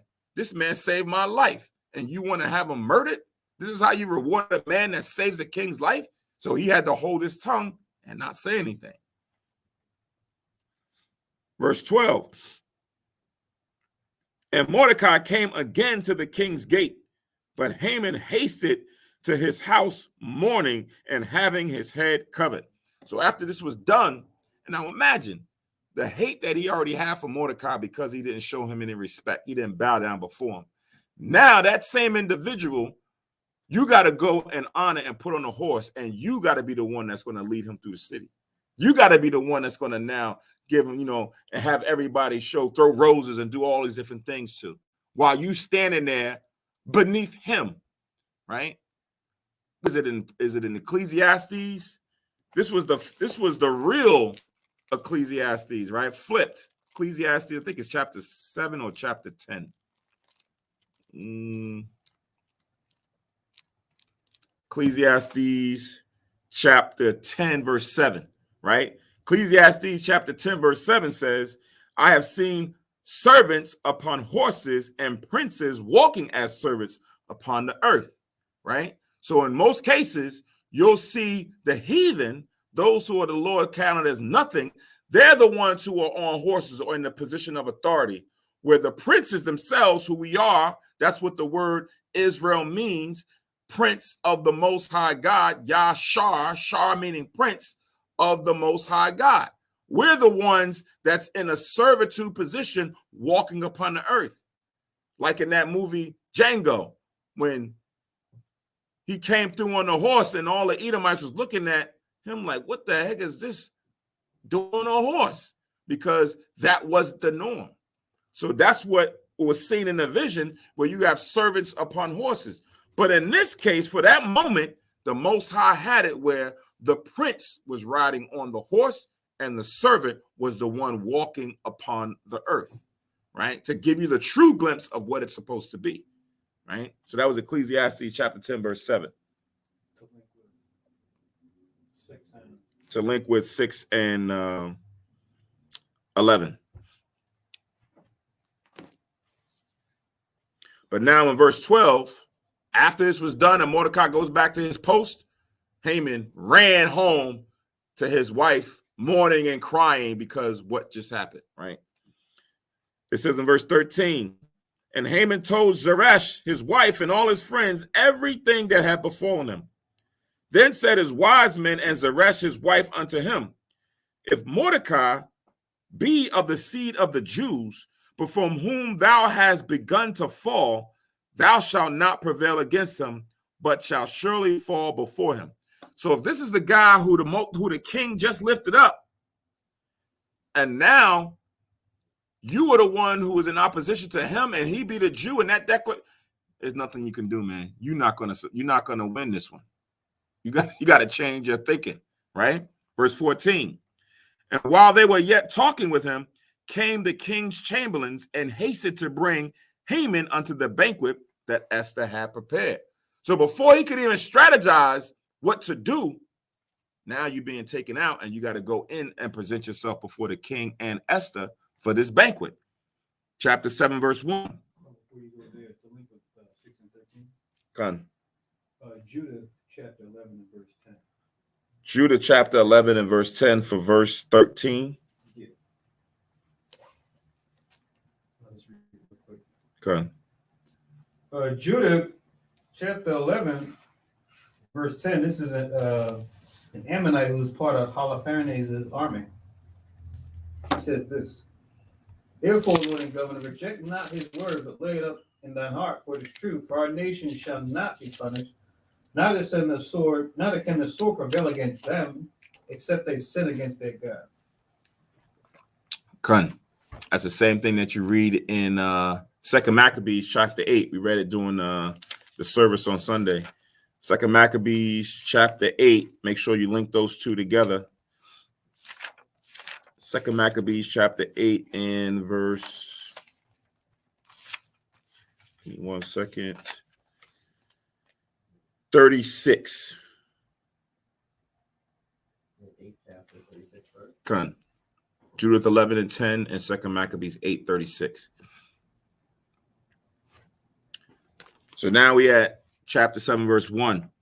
It says, so the king and Haman came to the banquet with Esther the queen. The king said again unto Esther on the second day at the banquet of wine, what is thy petition, queen Esther? And it shall be granted thee. And what is thy request? And it shall be performed, even to the half of the kingdom. Then Esther the queen answered and said, if I have found favor in thy sight, O king, and if it please the king, let my life be given me at my petition and my people at my request, right? So now things is already starting to fall in line. You know, on the one hand, the Most High had it where at the first banquet, they just went in and had, you know, a nice time together, but she delayed it to another banquet. Why? The Spirit had it where these things had to happen first. Ahasuerus had to have that time where he couldn't sleep to go read the Chronicles, to read about Mordecai, to give him his reward, for Haman now to see that the king now has shown favor to Mordecai, and then now was the time. If it would have happened at the first banquet, it would have been out of turn. It wouldn't have worked according to plan. So the Most High has now orchestrated everything to happen according to his desire, right? So it says in verse 3 again, then Esther the queen answered and said, if I have found favor in thy sight, O king, and if it please the king, let my life be given me at my petition and my people at my request. For we are sold, I and my people, to be destroyed, to be slain, and to perish. But if we have been sold for bondmen and bondwomen, I had held my tongue, although the enemy could not countervail the king's damage. So she's now she's throwing it out there because it was a mystery. It was hidden who she really was. Now she's letting it be known, King, have mercy on me and my people, because they had put this declaration out there to come kill us, right? We are now left for being slaves out here, murdered or slaves. And if it be left to the king, nobody can go against what the king said, right? It says, verse 5, then the king Ahasuerus answered and said unto Esther the queen, who is he and where is he that durst presume in this heart to do so? Who is a guy that's thinking that he's going to come and kill my queen? Right? What is this? What are you talking about? Who said this? Verse 6. And Esther said, the adversary and enemy is this wicked Haman. Then Haman was afraid before the king and the queen. So he was probably sitting there thinking to himself, like, dang, that's messed up. How she know Why's she going to say all of this? Not knowing that she's now really about to flip it on him because it's just them that's there. So now once she now exposed what was about to happen to her, she now made him be the focal point. And now he's about to, I mean, you got to feel like you about to melt, that you about to faint and pass out sitting there with the king. Verse 6 again. And Asa said, the adversary and the enemy is this wicked Haman. Then Haman was afraid before the king and the queen. And the king, arising from the banquet of wine in his wrath, went into the palace garden. And Haman stood up to make request for his life to Esther the queen, for he saw that there was evil determined against him by the king. So they sitting there together. She says, it's this guy right here. He get up, mad as all hell, and go out. Them two is left there. Now Haman is now pleading for his life. Oh, come on, please.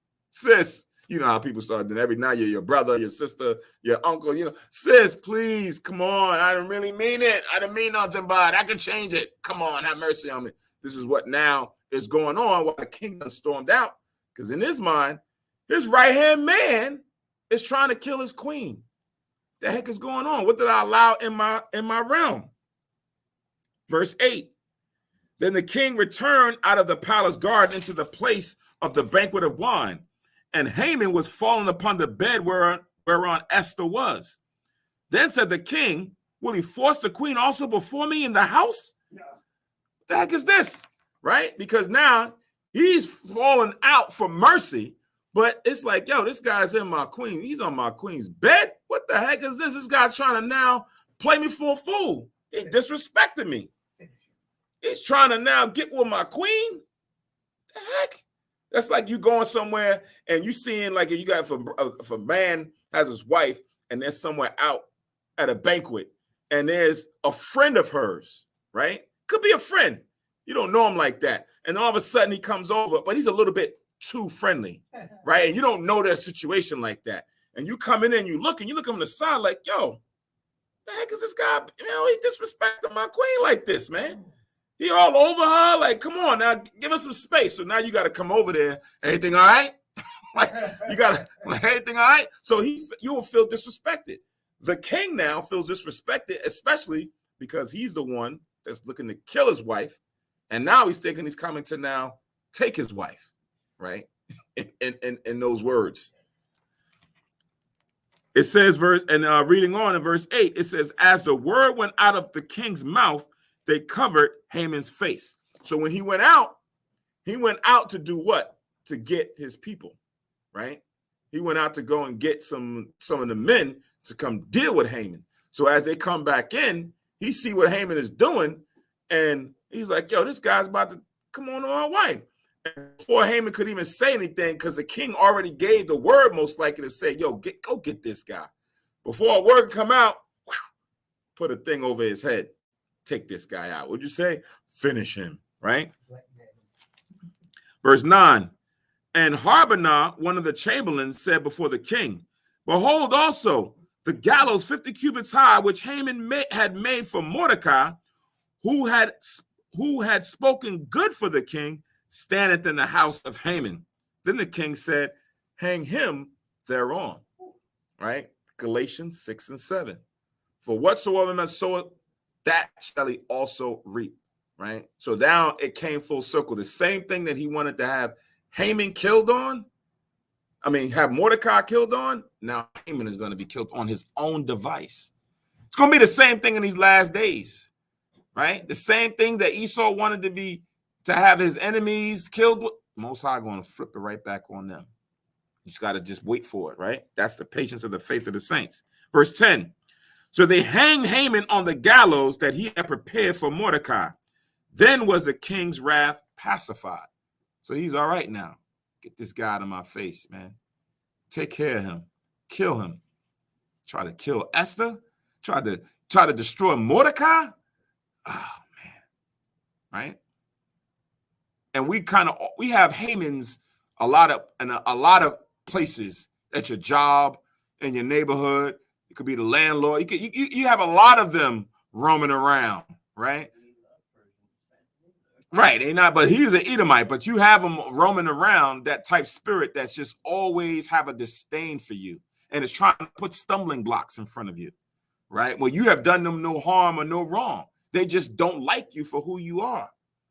And the spirit has it where we just have to stay the course, do what the Most High requires, and the Most High is going to show his vengeance upon them. And the scriptures say he's also going to use us to do it. Chapter 8. It says, on that day did King Ahasuerus give the house of Haman, the Jews' enemy, unto Esther the queen. And Mordecai came before the king, for Esther had told what he was unto her, right? So now he probably had a nice, had some nice digs, had a nice place. Now he's gone, right? So his place is now most likely usually given to him by the king. That now has been revoked, taken back, recouped, and now has been given to Esther to do with it what she wants. And then she now also revealed that Mordecai is related to her. Verse 2. And the king took off his ring, which he had taken from Haman, and gave it unto Mordecai. And Esther set Mordecai over the house of Haman, right? So you take the king because now he can speak on behalf of the king. You usually have that in different setups. I think in Game of Thrones, they had, what's the thing that they wore? The hand, right? They had a little emblem with the thing on it showing like he's the hand to the king, right? So he can speak on behalf or do things on behalf of the king, right? They also have that in the new show with on Power.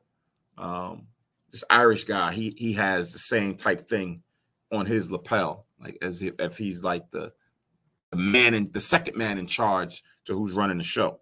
So now that was given, the ring was given to Mordecai, which is used for the seal for official documents.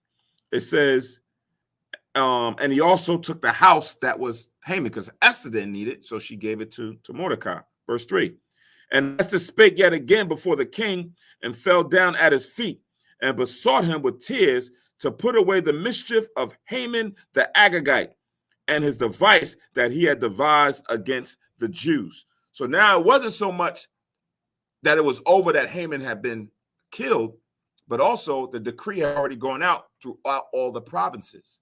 So Israel still wasn't out of danger, because everybody would not have known what happened to Haman, and if anything was now retracted. So now she's coming back to petition, not for herself because she's good, but now the rest of our people still will be in harm's way. Verse 4, then the king held out the golden scepter toward Esther.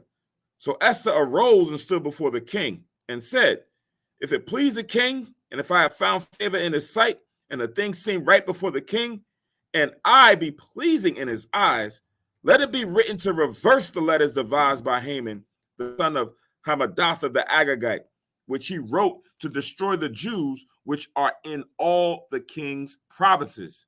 For how can I endure to see the evil that shall come to my people? Or how can I endure to see the destruction of my kindred? So I'm up here in the palace.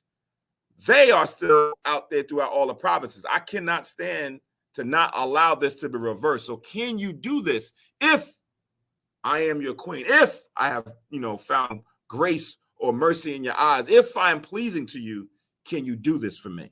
Right? Verse 7. Then the king Ahasuerus said unto Esther the queen and to Mordecai the Jew, behold, I have given Esther the house of Haman and him that they have hanged upon the gallows, because he laid his hand upon the Jews. Write ye also for the Jews as it liketh you in the king's name, and seal it with the king's ring. For the writing which is written in the king's name and sealed with the king's ring may no man reverse. So that was the purpose of him taking the ring and giving it to Mordecai, right? So now he's letting Esther and Mordecai know, hey, y'all go out and y'all write this letter so that y'all can reverse it and use my ring to seal it, because then once that's done, no man can come back from that. Verse 9, then were the king's scribes called at that time in the 3rd month, that is the month Sivan, on the 23rd day thereof. And it was written according to all that Mordecai commanded unto the Jews and to the lieutenants and the deputies and the rulers of the provinces which are from India unto Ethiopia, and 127 provinces, unto every province according to the writing thereof, and unto every people after their language, and to the Jews according to their writing and according to their language. So now he had people who was now going to take dictation from him that he's about to now orate. And they were going to write it in various different languages according to the people that was within that Persian Empire. And it tells you it stretched from India all the way down onto Ethiopia, right? That's a vast range of places that the Persians had during that time of their reign. Verse 10, and he wrote in the king Ahasuerus' name and sealed it with the king's ring and sent letters by post on horseback and riders on mules and camels and young dromedaries. So like, Kahan was talking about last night, we didn't have the text message. We had to do it the old school way, either by foot or by animal, right? The animals went and traveled throughout all these different provinces. It says, verse 11, wherein the king granted the Jews which were in every city to gather themselves together and to stand for their life, to destroy, to slay, and to cause to perish all the power of the people and the province that would assault them, both little ones and women, and to take the spoil of them for a prey. So now he's given, charge that they can go and fight and kill anybody that come against them. Little, small, women, men, or whatever, don't matter. If anybody come against y'all, y'all can defend yourselves and take them down and take their possession. Verse 12, upon one day in all the provinces of King Ahasuerus, namely upon the 13th day of the 12th month, which is the month Adar, right? So on the 13th day, this day, right, going into the future is where we kept the day of Judas. But on this day of Judas didn't happen yet because the Greeks and them didn't come into power. This is the day in which we are now about to go and send out this letter, right, that now Mordecai is about to write. So now let's see what was in the letter. Now we're going to go back to the Apocrypha, chapter 16 in the book of Esther in the Apocrypha.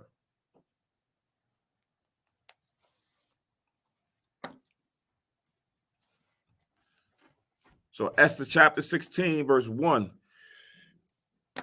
it says, the great king Artaxerxes unto the princes and governors of 127 and 20 provinces from India unto Ethiopia, and unto all our faithful subjects, greeting.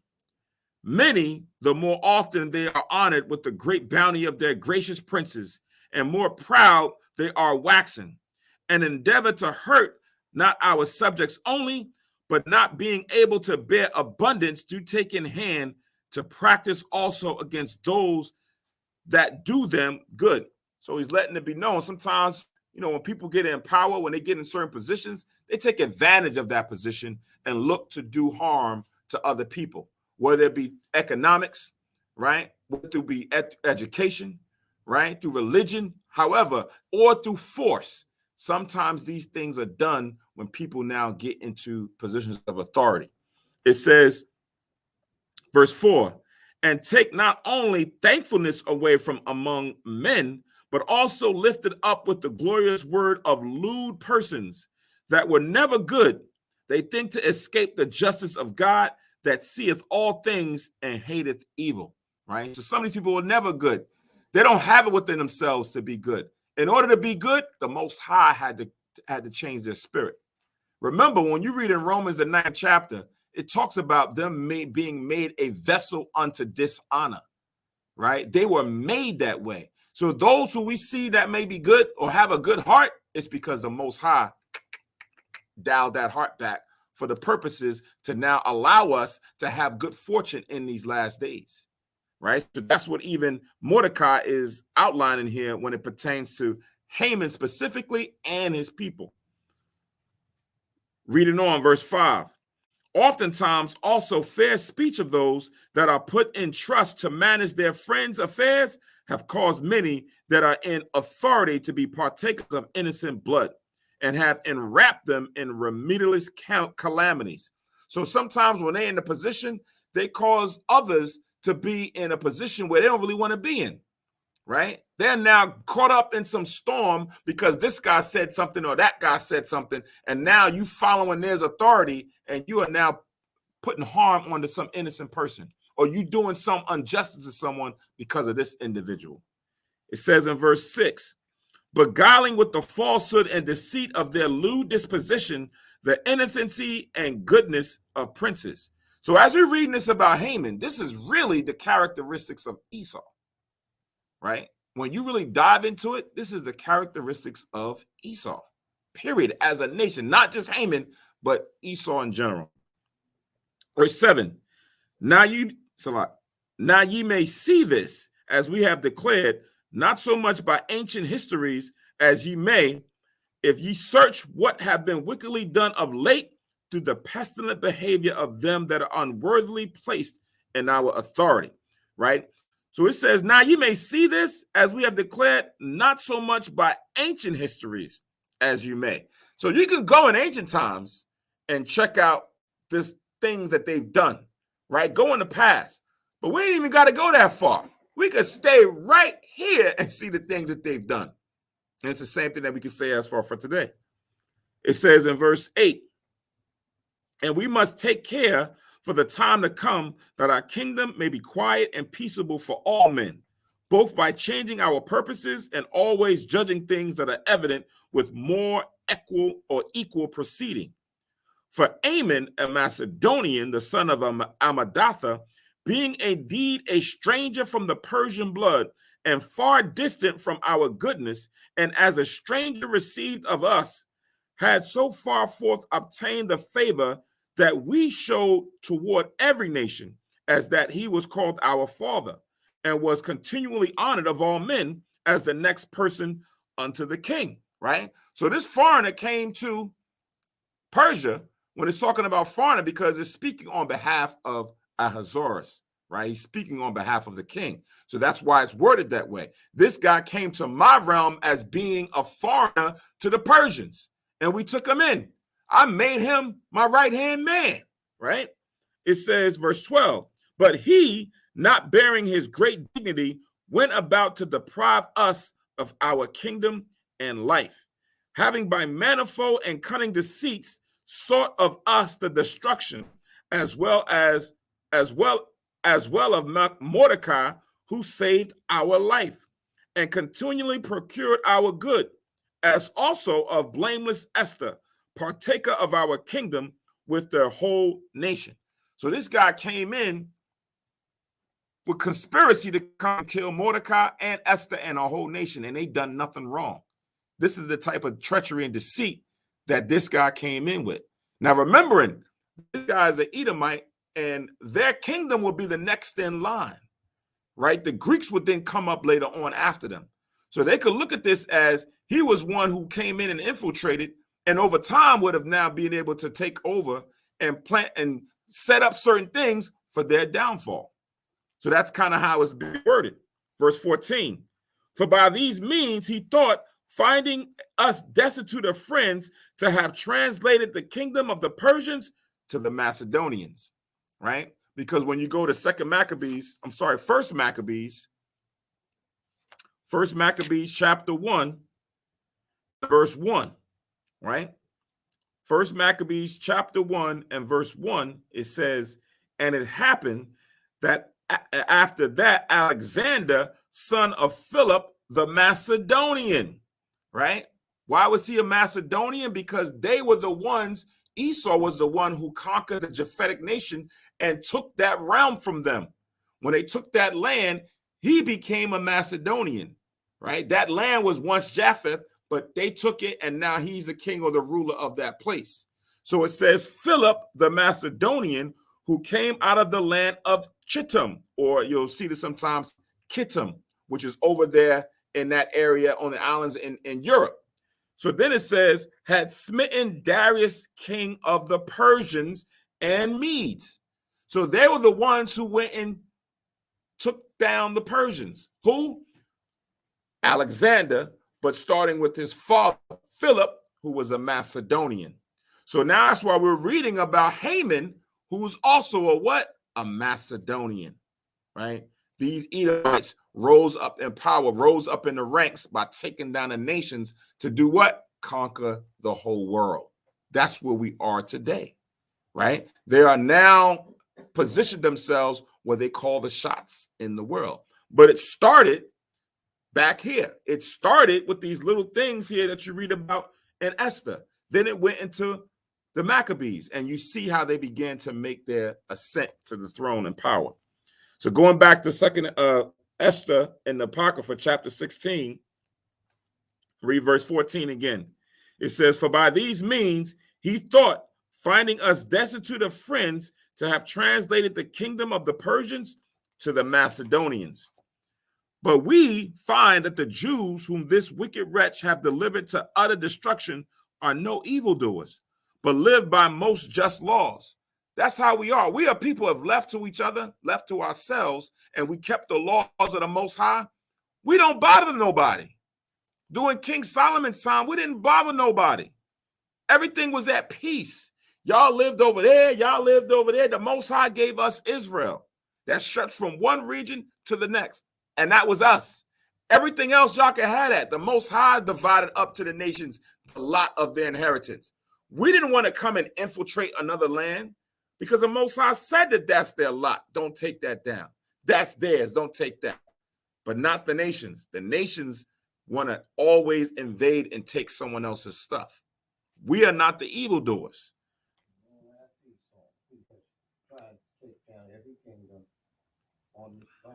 Come. Verse 16. And that they be children of the Most High and the most mighty living power, who have ordered the kingdom both unto us and to our progenitors in the most excellent manner. Right? So their God, who is the living God, has given us this kingdom right now. Right? The Jews' God is the one that's allowed the Persians to take and have this empire. It says, wherefore ye shall do well not to put in execution the letters sent unto you by Aman, the son of Amadatha. For he that was the worker of these things is hanged at the gates of Susa with all his family. God, who ruleth all things, speedily rendering vengeance to him according to his deserts or to his likes. So now this is Mordecai's spirit coming out, speaking specifically directly to what Haman's judgment was. So don't look at him. That guy's gone. He's dead. He's hanging on the gallows right now, right? So if you want to follow behind him and what he initially set up, that might be you. So this is what the warning is. Verse 19. Therefore ye shall publish the copy of this letter in all places, that the Jews may freely live after their own laws. And ye shall aid them, that even the same day, being the 13th day of the 12th month Adar, they may be avenged on them, who in the time of their afflictions shall set upon them. So on that day, the 13th day, is when we was getting ourselves ready, right? We got our arms and make sure that everybody was protected, and those who knew based on this new letter that was going out, they themselves can now back off or look to help and aid the Jews, because their God is the one who allowed Ahasuerus to rise to the throne. Their people is Mordecai and Esther, right? They're the righteous ones. So we should help and aid them. Verse 21. For Almighty God have turned to joy unto them the day wherein the chosen people should have perished. Ye shall therefore among your solemn feasts keep it in high day with all feasting. Right? So now here is, when you read this, was we in Israel when this is going on? No.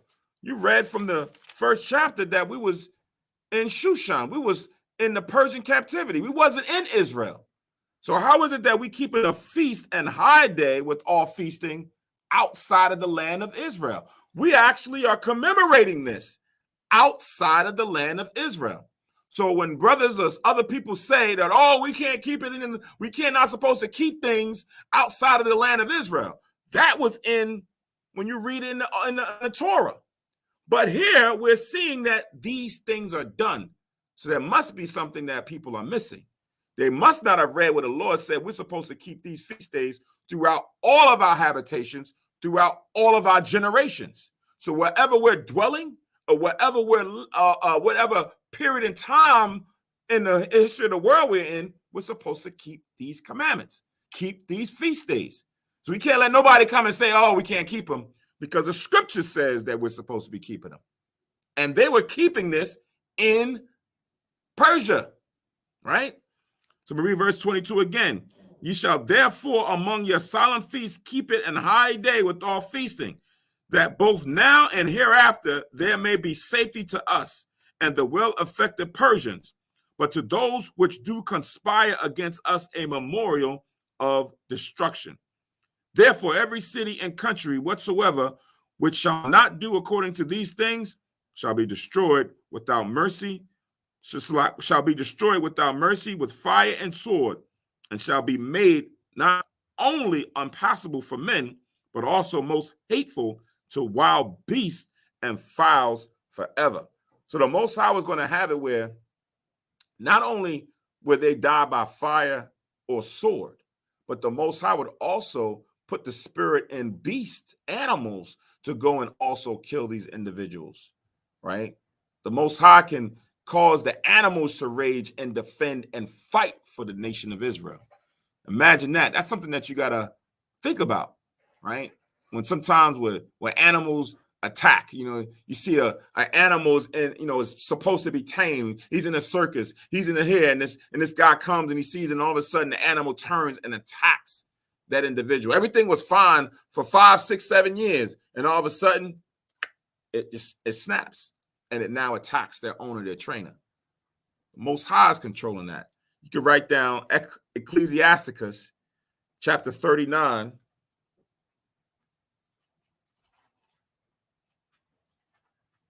Verses 28 to 31. Ecclesiasticus in the Apocrypha.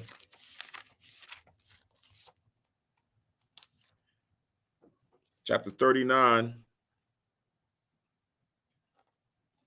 and verse 28. This links with verse 24. So it said, there be spirits that are created for vengeance, which in their fury lay on sore strokes. In the time of destruction, they pour out their force and appease the wrath of him that made them. Fire and hail and famine and death, all these were created for vengeance. Teeth of wild beasts and scorpions, serpents, and the sword, punishing the wicked to destruction. They shall rejoice in his commandment, and they shall be ready upon the earth when need is, and when their time is come, they shall not transgress his word. So fire has a spirit in it. When the Most High sends the word or the commandment, it's going to go and execute his will, right? So like how you see those forest fires that's out there in the West Coast, it could be a spark, but the Most High's commandment, where it's not just going to be a small spark, it's not going to be a small containable fire. He says, you know what, make yourself large and big and burn up all of that land and burn up all of those houses. Why? Because the Most High said those things were created for his vengeance, right? So you have all of these things that the Most High can use at his will on how he wants to now deal with men or women on this earth for judgment. All right, so then let's go back to the book of Esther, chapter 8 and verse 13. Esther chapter 8 and verse 13.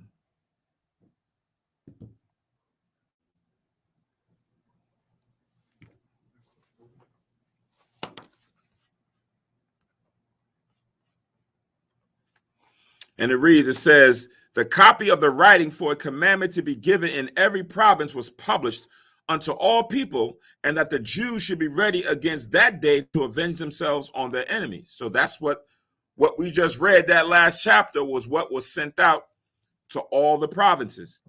It says, so the posts that rode upon mules and camels went out, being hastened and pressed on by the king's commandment. And the decree was given at Shushan, the palace. And Mordecai went out from the presence of the king in royal apparel of blue and white, and with a great crown of gold, and with a garment of fine linen and purple. And the city of Shushan rejoiced and was glad. So now Mordecai was elevated, had on a royal apparel, a linen garment. Remember, linen is one of the most precious attire or fabric of attire that you could wear, whether you're a priest or whatever, right? Priests, especially when you was doing the priesthood in the temple, because it doesn't allow you to sweat while you're in there doing the sacrifice and things of the Most High. But it was also a glorious thing to wear. You also read, because it talks about blue and white, you also read about purple, right? Purple, there's a lot of scriptures that talk that purple is the royal attire of kings or color of kings when you read the scriptures. So read it on. It says, the Jews had light and gladness and joy and honor. And in every province and in every city, whithersoever the king's commandment and his decree came, the Jews had joy and gladness, a feast and a good day. And many of the people of the land became Jews, for the fear of the Jews fell upon them. So now when you read this and it talks about, and many of the people became Jews, it's not talking about they changed their ethnicity, right? They switched from being, a Persian, or they switched from being an Ethiopian. They switched from being a Edomite, and then they now are all Jews. No, right? Because you can't change that. You can't change your pedigree.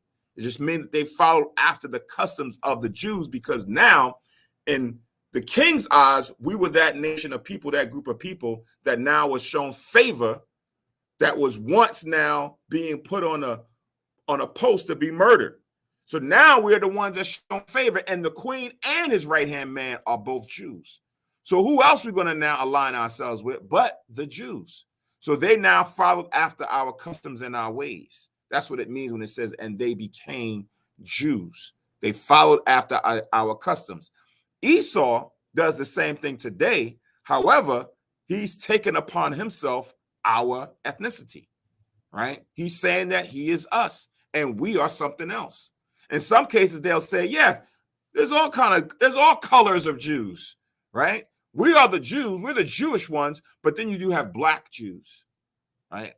There's no such thing, right? That's just allowing, other people to now fall up under them as it pertains to having different denominations of sects and allowing them to be the ones that's on top. No, there's only one people that's the Jews, and that's it, right? You can't divide up and bring in and graft in those who are not, right? That's just a figurative manner of speaking when it comes to what you're reading in Romans. It's not literal, right? They cannot be the people. They could not be the people.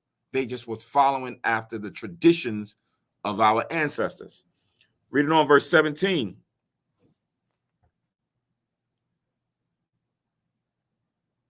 I'm going to read it again. In every province and every city whithersoever the king's commandment and his decree came, the Jews had joy and gladness, a feast and a good day. And many of the people of the land became Jews, for the fear of the Jews fell upon them. Chapter 9, verse 1. And in the 12th month, that is the month Adar, on the 13th day of the same, when the king's commandment and his decree drew near to be put into execution, in the day that the enemies of the Jews hoped to have power over them, though it was turned to the contrary, that the Jews have ruled over them that hated them. So you still probably have more Agagites and people of Esau that was throughout the city, right? That still wanted to put this in effect. Even though the reversal of the petition went out, you still had others that still hated us at that time and was looking to see if they could now still enforce this. So this was now something that would now show the spirit of the true colors in other people, those who was there at that time, if they still wanted to continue on with this. It says in verse 2, the Jews gathered themselves together in their cities throughout all the provinces of the king Ahasuerus to lay hand on such as sought their hurt, and no man could withstand them, for the fear of them fell upon all people, like we mentioned before in Deuteronomy 2:25.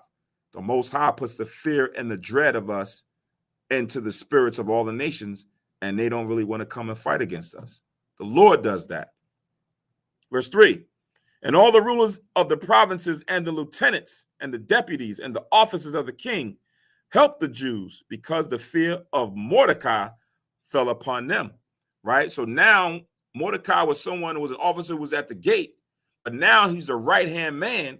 And now because he's a right-hand man and he's a Jew, all of those who were also subject unto the king all fell in line, and now is looking to now give Mordecai anything he needs, any help, any support, right? Anything that was desired of him, they did because they feared him now. Verse 4, for Mordecai was great in the king's house, and his fame went out throughout all the provinces. For this man Mordecai waxed greater and greater, right? So this is why when we read in 2 Maccabees, the 15th chapter and the 36th verse, when the day of Judas came in, it says that it was the day before Mordecai's day, right?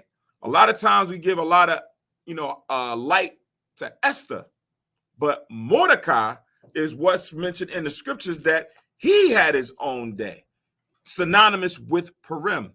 Why? Because as we're reading, he waxed greater and greater during that time in Persia.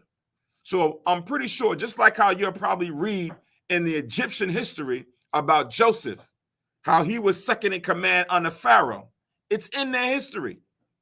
In the Persian history, you would have the same thing for Mordecai during his rule. It's written there. It's probably not widely publicized, but it's there because they keep the chronicles. That one video we watched that goes into they found a pit where they kept all the grain. Mm-hmm. It says that they called him Joseph. It's what they called his actual name besides the name they gave him, Zaptanap, I think it is. They gave him. Right. Even in their records, it has his Hebrew name. Well, their spelling of his Hebrew name was Joseph. Good. So reading on verse 5 now.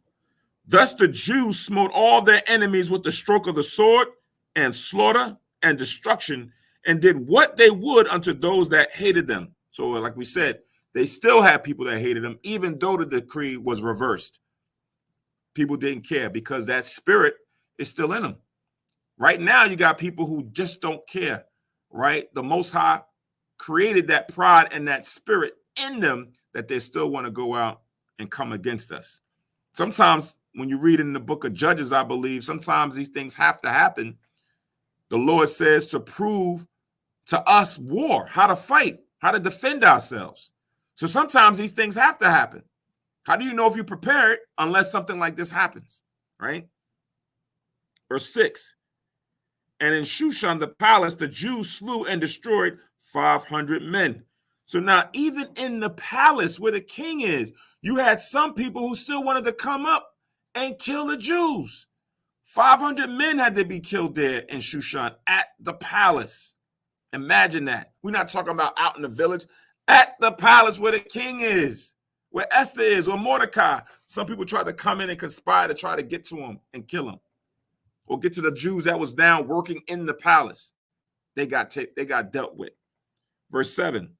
And Parshandatha and Dalphon and Aspatha and Paratha and Adalia and Aradatha and Parmashta and Arasai and Aradai and Vejazatha, the 10 sons of Haman, the son of Hamadatha, the enemy of the Jews, slew they, but on the spoil laid not their hand. So his sons, unfortunately, also found the same fate as their father Haman. Because, of course, most likely, like father, like son, they followed after the same spirit as him, and they took them out as well. Verse 11. On that day, the number of those that were slain in Shushan the palace was brought before the king. So they had a total tally of how many people was killed during that time in the palace. And the king said unto Esther the queen, the Jews have slain and destroyed 500 men in Shushan the palace, and the 10 sons of Haman. what have they done in the rest of the king's provinces? Now, what is thy petition? And it shall be granted thee. Or what is thy request further? And it shall be done. So now he was taking account as to what was happening within his realm, and he wanted to know what happened outside of the realm of Shushan the palace. Then said Esther. I got a question real quick. When it says they laid not their hand upon the spoil, could that link with Proverbs? I think it's 13 and 11. What does that say?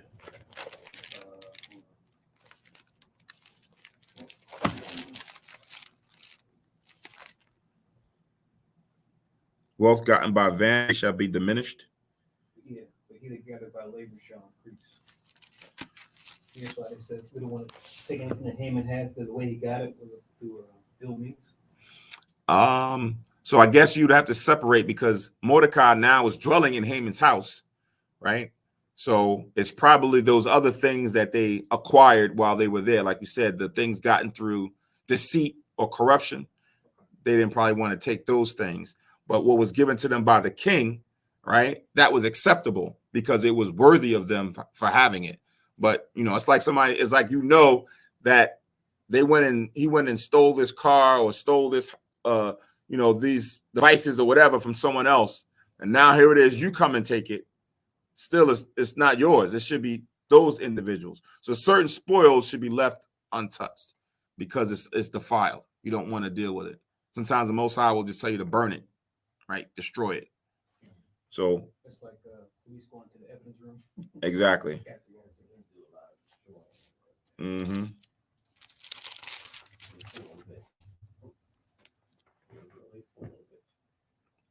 So verse 13 again, it says, then said Esther, if it please the king, let it be granted to the Jews which are in Shushan to do tomorrow also according to this day's decree, and let Haman's 10 sons be hanged upon the gallows.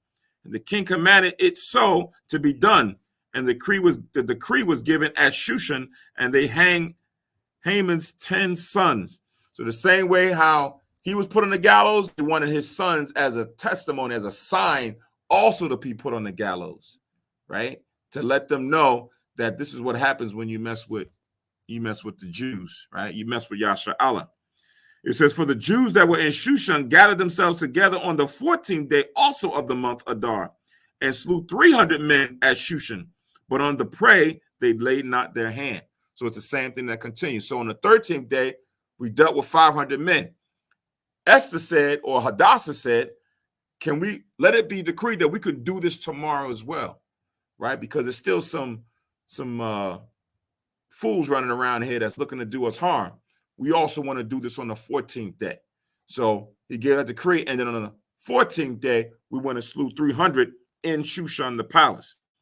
Verse 16, but the other Jews that were in the king's provinces gathered themselves together and stood for their lives and had rest from their enemies, and slew of their foes 75,000, but they laid not their hands on the prey, right? So it was a continuing theme.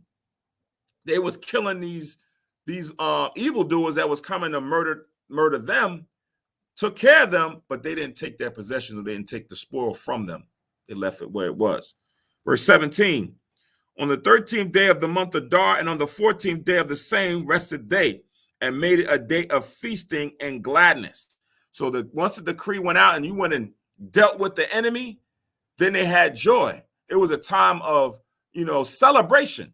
So whether you was in Shushan and all of a sudden you dealt with the 500, you celebrated. You had a feast. On the 14th day, you did the same thing. You celebrated, had a feast after you just conquered and won against your enemies.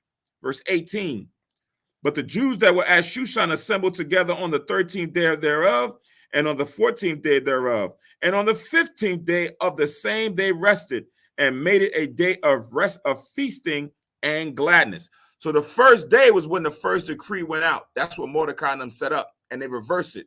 13th day they started, continued to the 14th day, and then continued to the 15th day, right? It says, verse 19, therefore the Jews of the villages that dwelt in the unwalled towns made the 14th day of the month Adar a day of gladness and feasting, and a good day, and of sending portions one to another. So those who are outside the palace, who was out in the countryside, out in the villages where they didn't have a fence wall to protect them, they're the ones who started on the 14th day to make that now a day that everyone would accept to be their day of feasting. Verse 21, and Mordecai wrote these things and sent letters unto all the Jews that were in all the provinces of the king Ahasuerus, both nigh and far, to establish this among them, that they should keep the 14th day of the month Adar and the 15th day of the same yearly, right? So while they were in the Persian captivity still, Mordecai being the second in command, Esther being the king of the queen, they were keeping this. They didn't keep it in Israel. They were keeping it throughout all the provinces. So again, if anyone says, oh, you're not supposed to keep it, here is the record. One of the examples where we did not keep it in Israel, right? And it's still being kept today outside of Israel. Verse 22, as the days wherein the Jews rested from their enemies, and the month which was turned unto them from sorrow to joy, and from mourning into a good day, that they should make them days of feasting and joy, and of sending portions one to another, and gifts to the poor. So that's what was done. We had a good time. We feasted, right? And we were sending portions, gifts here and there. So we usually liken this to when we look in the world and we keep Christmas, so-called Christ's birthday, which is really the massacring of his name, right? Crucifying him again every time that comes because his lies is being pushed about it. When you look to now transition from following the worldly holidays to the Most High's holy days and solemn assemblies, then you see that there is something that the Most High has a spirit in where we now still feast together, but in a righteous standpoint, that we now are following it based on the traditions of our salvation. This was our salvation that happened here, one of many, right? Where we were able to now receive the help from the Most High, and then we acknowledged it, and then we sent portions to one another, that those who were poor or less fortunate. Gift giving. So gift giving on these days is what is more acceptable unto the Most High than on any other days that now pertains to what Esau has established.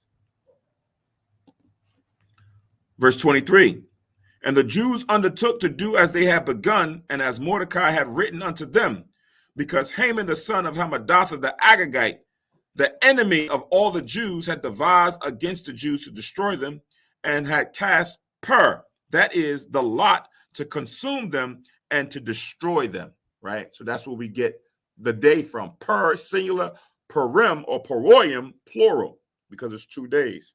But he initially wanted to cast pur on the destruction of the Jews. So again, we took something that was now meant to be our destruction and made it where it became our glory. We did the same thing with the Feast of the Rededication of the Altar, right? The same day that they went and defiled the altar, a couple of years later, we went and made and rededicated and cleansed it, right? And then made that a high holy day. So it's the same thing repeating itself again. Verse 25, but when Esther came before the king, he commanded by letters that his wicked device, which he had devised against the Jews, should return upon his own head, and that he and his son should be hanged upon the gallows. Wherefore they call these days Purim, after the name of Pur. Therefore, for all the words of this letter and of that which they had seen concerning this matter, which had come unto them. So like when we read during the time of the Passover in Exodus, the 11th chapter, and then it tells you when your children that comes after you say, what mean ye by these things that you do, right? And then you explain to them why we keep the Passover, which is coming up next month. You explain to them, this is the same thing that's going on right here. This is the explanation of why it's called Purim and what's going on and why we keep these days, because it's right here in these verses, right? It says in verse 27, the Jews ordained and took upon them and upon their seed and upon all such as joined themselves unto them, so as it should not fail, that they would keep these 2 days according to their writing and according to their appointed time every year. So from that day, while they were still in the Persian captivity, they kept them. While they went into the Greek captivity, they kept them. And that's when the Greeks came and tried to prevent us from keeping these traditions and these laws. Verse 28, and that these days should be remembered and kept throughout every generation, every family, every province, and every city, and that these days of Purim should not fail among the Jews, nor the memorial of them perish from their seed. I don't know how clear it is. I mean, you can't get around. Anybody ever say that again? Just tell them read the story of Purim. Just read the last chapter in Purim, right? It is what it is. Every city, every province. Verse 29. Then Esther the queen, the daughter of Abihail, and Mordecai the Jew wrote with all authority to confirm this second letter of Purim.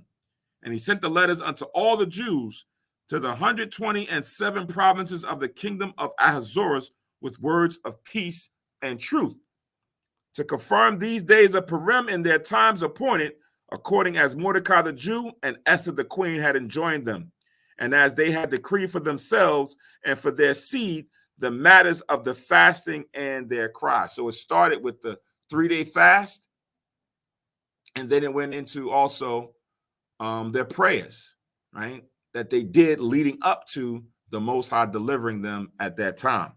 Verse 32, and the decree of Esther confirmed these matters of Purim, and it was written in the book, or the book of Esther. Chapter 10, verse 1, and the king Ahasuerus laid a tribute upon the land and upon the isles of the sea, right? So now he gave them tribute. Sometimes you see that also in the Maccabees with Antiochus. When the Most High put an incurable plague upon him, they removed the tax, and then they also gave us tributes, gave us aid, and gave us different things for the temple and for the sanctuary, because the Most High began to show favor unto us. This is that light, small microcosm of what we're going to see in the kingdom, where it tells you in the book of Revelations that the gates, our gates are going to be open continually, and the glory of the nations is going to be coming in. So there were small times here and there where we receive little glory here and there, but on the high level, it's going to happen in the time of the kingdom. Verse 2, and all the acts of his power and his might and the declaration of the greatness of Mordecai, whereunto the king advanced him, are they not written in the book of the chronicles of the kings of Media and Persia? So again, highlighting that this story is written in their records. That's what we read them. But when it talks about certain kings or certain prophets, it actually, is it not he written in these books? Is it not written in this book? So now it's even letting you know that it is in their chronicles. It is in their records. So much so that I remember a few years ago, I don't know if I still have it, but they had a discussion over in Iran where some people were complaining because of the historical landmark where they say Esther and Mordecai are buried, right? Being Jews, not from Persia. They have a holy, well, we would call it a holy site of their burial in Iran. And the people were questioning, why would they keep a Jews burial who are not the inhabitants of that land? Why would they keep them there? Why would they protect that? Right? Knowing that they're not the same people. And they now highlighted that they were buried there, died there, and they still have that area sacred in Iran. Right? Not to say that, these things are that important, because we know the spirit is what lives on, and they have come back in the regeneration as other individuals. But still, the memorial was still left unmarked. Verse 3, for Mordecai the Jew was next unto King Ahasuerus, and great among the Jews, and accepted of the multitude of his brethren, seeking the wealth of his people, and speaking peace to all his seed. When it says speaking peace, speaking truth to all his seed. So that's why I said it's called Mordecai's Day, because again, he was second in command, and he was the one who guided Esther. Esther was used. She was a great woman for what she did, right? To go in there and put her life on the line for the nation. He put his life on the line for the nation.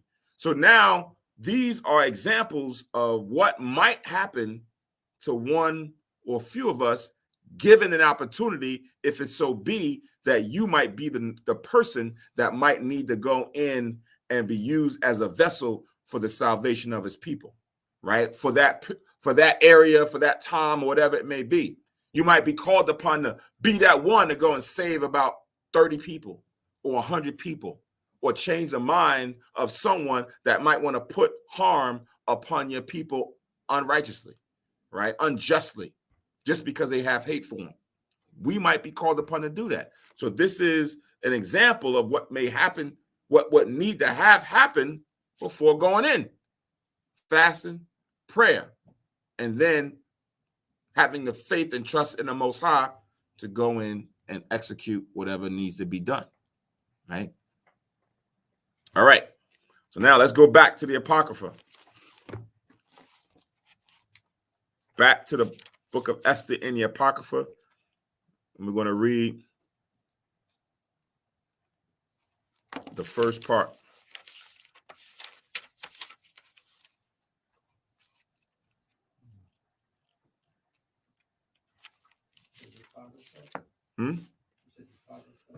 Yeah, in the Apocrypha.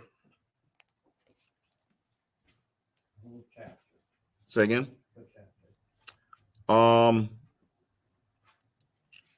It says it's part of the 10th chapter. So it would be chapter 10 and verse 4. Because we read in the Bible, chapter 10, 1-3, but this continues on. This was like what was left out of what was comprised in the Bible.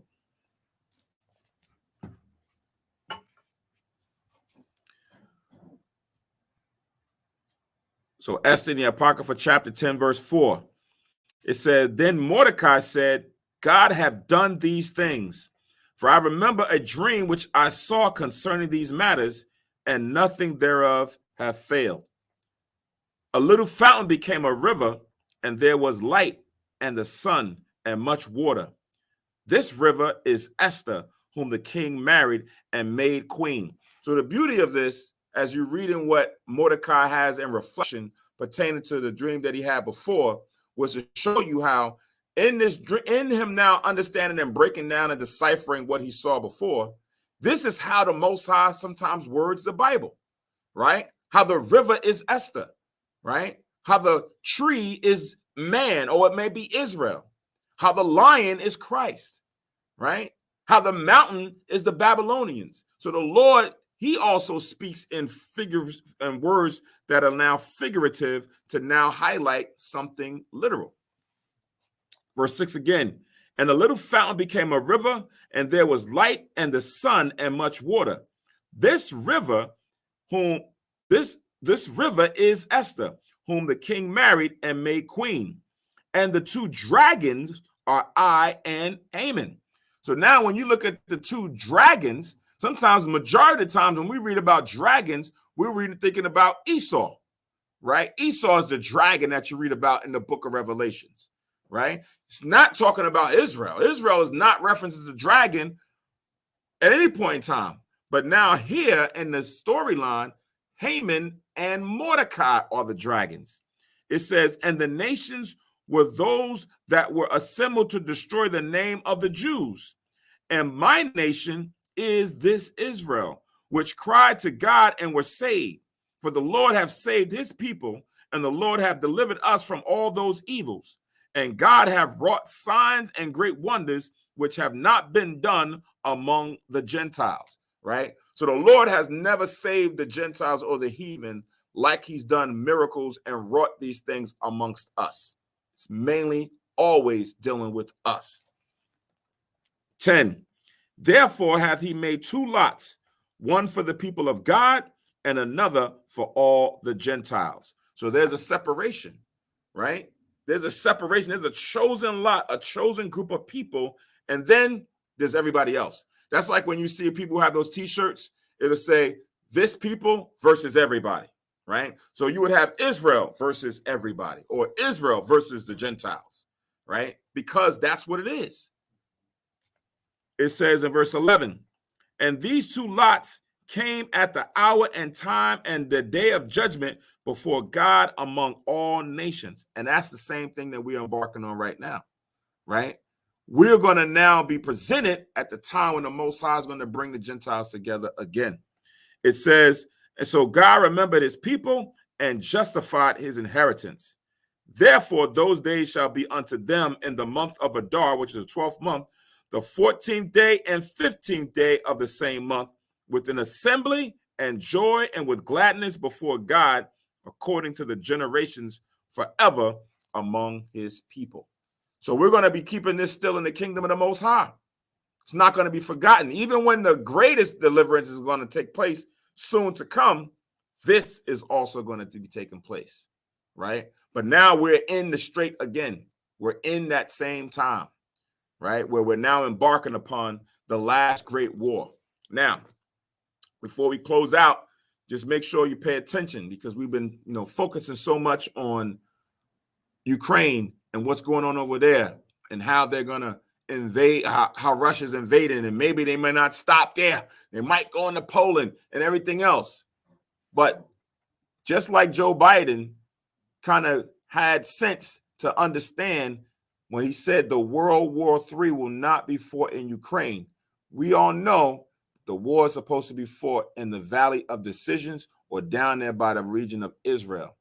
If you paid attention, last week, Israel sent missiles over to Iran and killed 2 more top soldiers within Iran, right? 2 more top soldiers within Iran, right?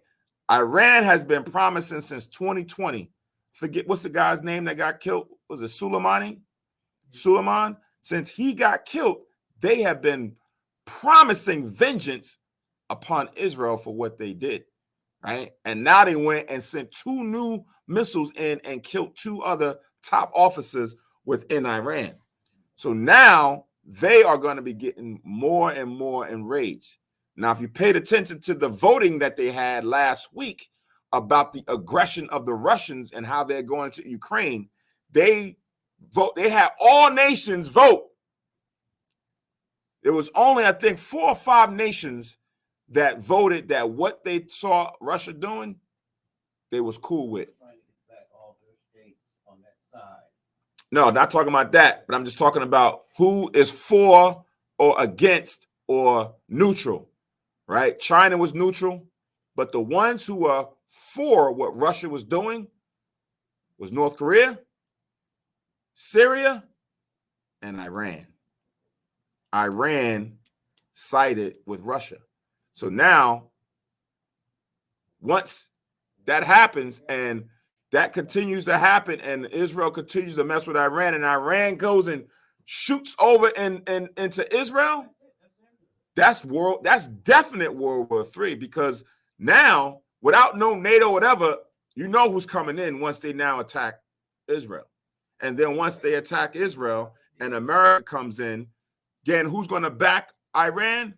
Russia and all the rest of those other nations are now going to back them, and they're going to join into the Valley of Decisions where World War III is going to take place. That's going to be Armageddon. Huh? Yeah.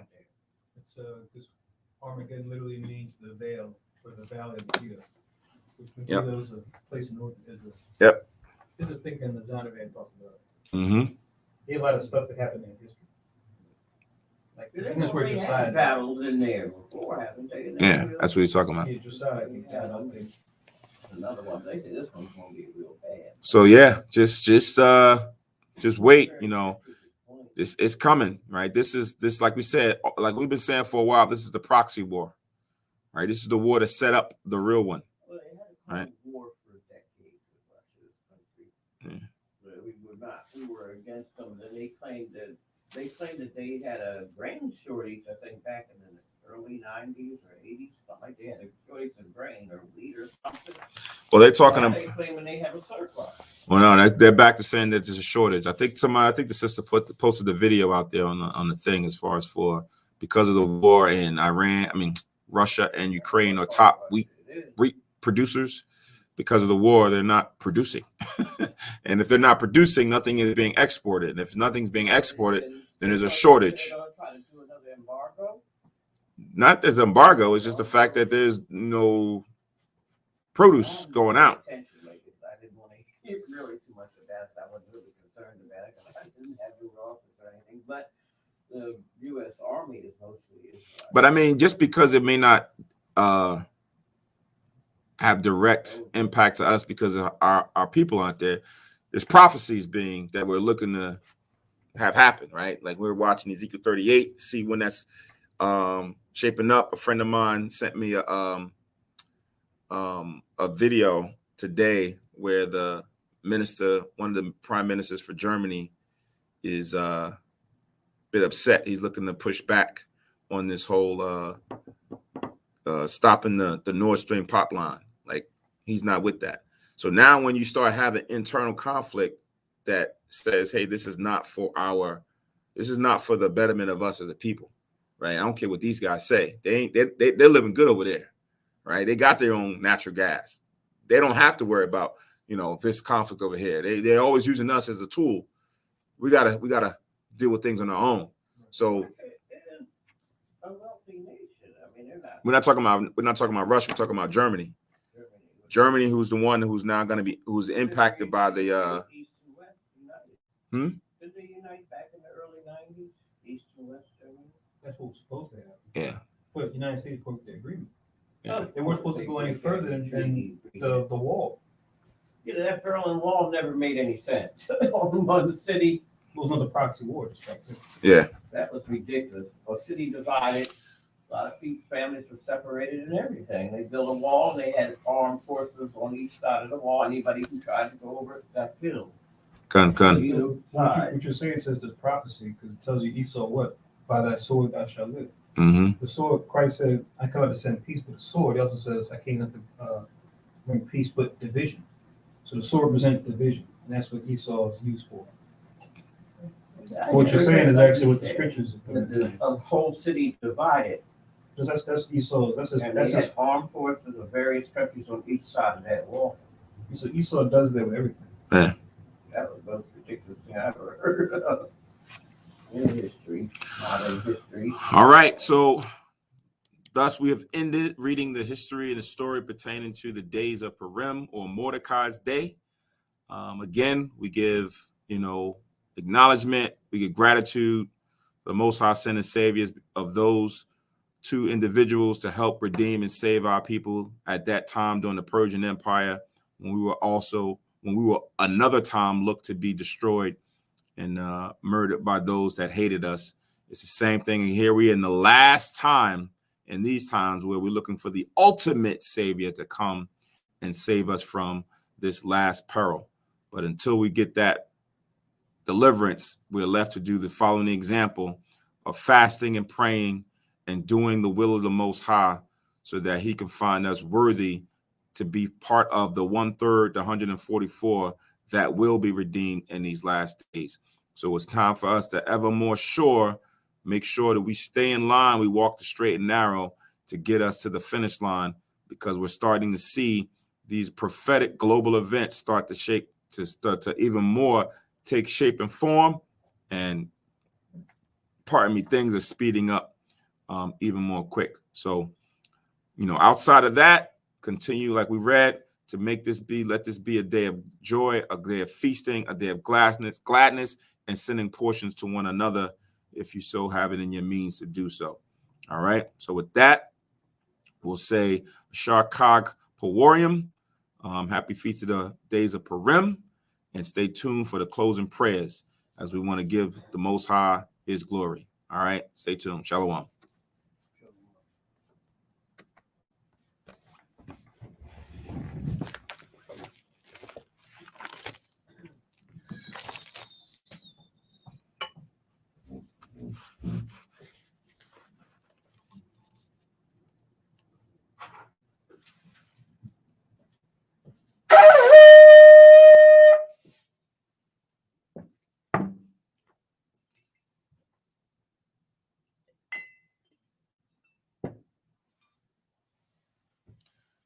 Barakatha Yahweh, Bahashem Yahweh Shai, Asherah, Nathalanawa, Par Yahagapin, Tawad Aman, La Yahweh, Bahashem Yahweh Shai, Ath, Yasha'ala.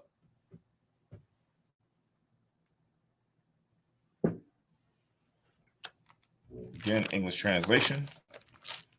Blessed are Yahweh in the name of Yahweh Shai, that gives to us the fruit of the vine. Thank you, so be it, to Yahweh in the name of Yahweh Shai with Israel.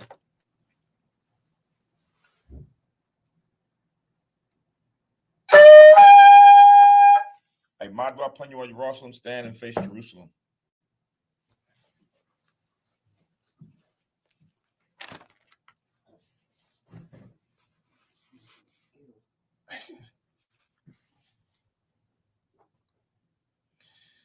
Yahweh, Bahashem, Yahweh Shai, Babakushai, Shammai, Lanawa, Aitha, Yum Yun, Aitha, Shalat, Mayaka Allah, Waha Tazwadakim, La, Shma'ayim, Barak, Rapah, Magun, Wahakazayak, Bunya, Yasha Allah, Washalak, Lanawa, Rabium, Kakama, Rabium, Da'ai, Rabium, Bayana, Rabium, Sabalanwa, Rabium, Amawan, Rabium, Aqua, Rabium, Ahabium, Rabium, Haganah, Rakhanaya, Wasalak, Kal, Kata'ayam Nawa, Laha Akim, Wa Akiwa, Wa Yasha'ala, Thumb Yad, Wa Iwalam, Bahasham, Yahawashai, Thawada, Aman.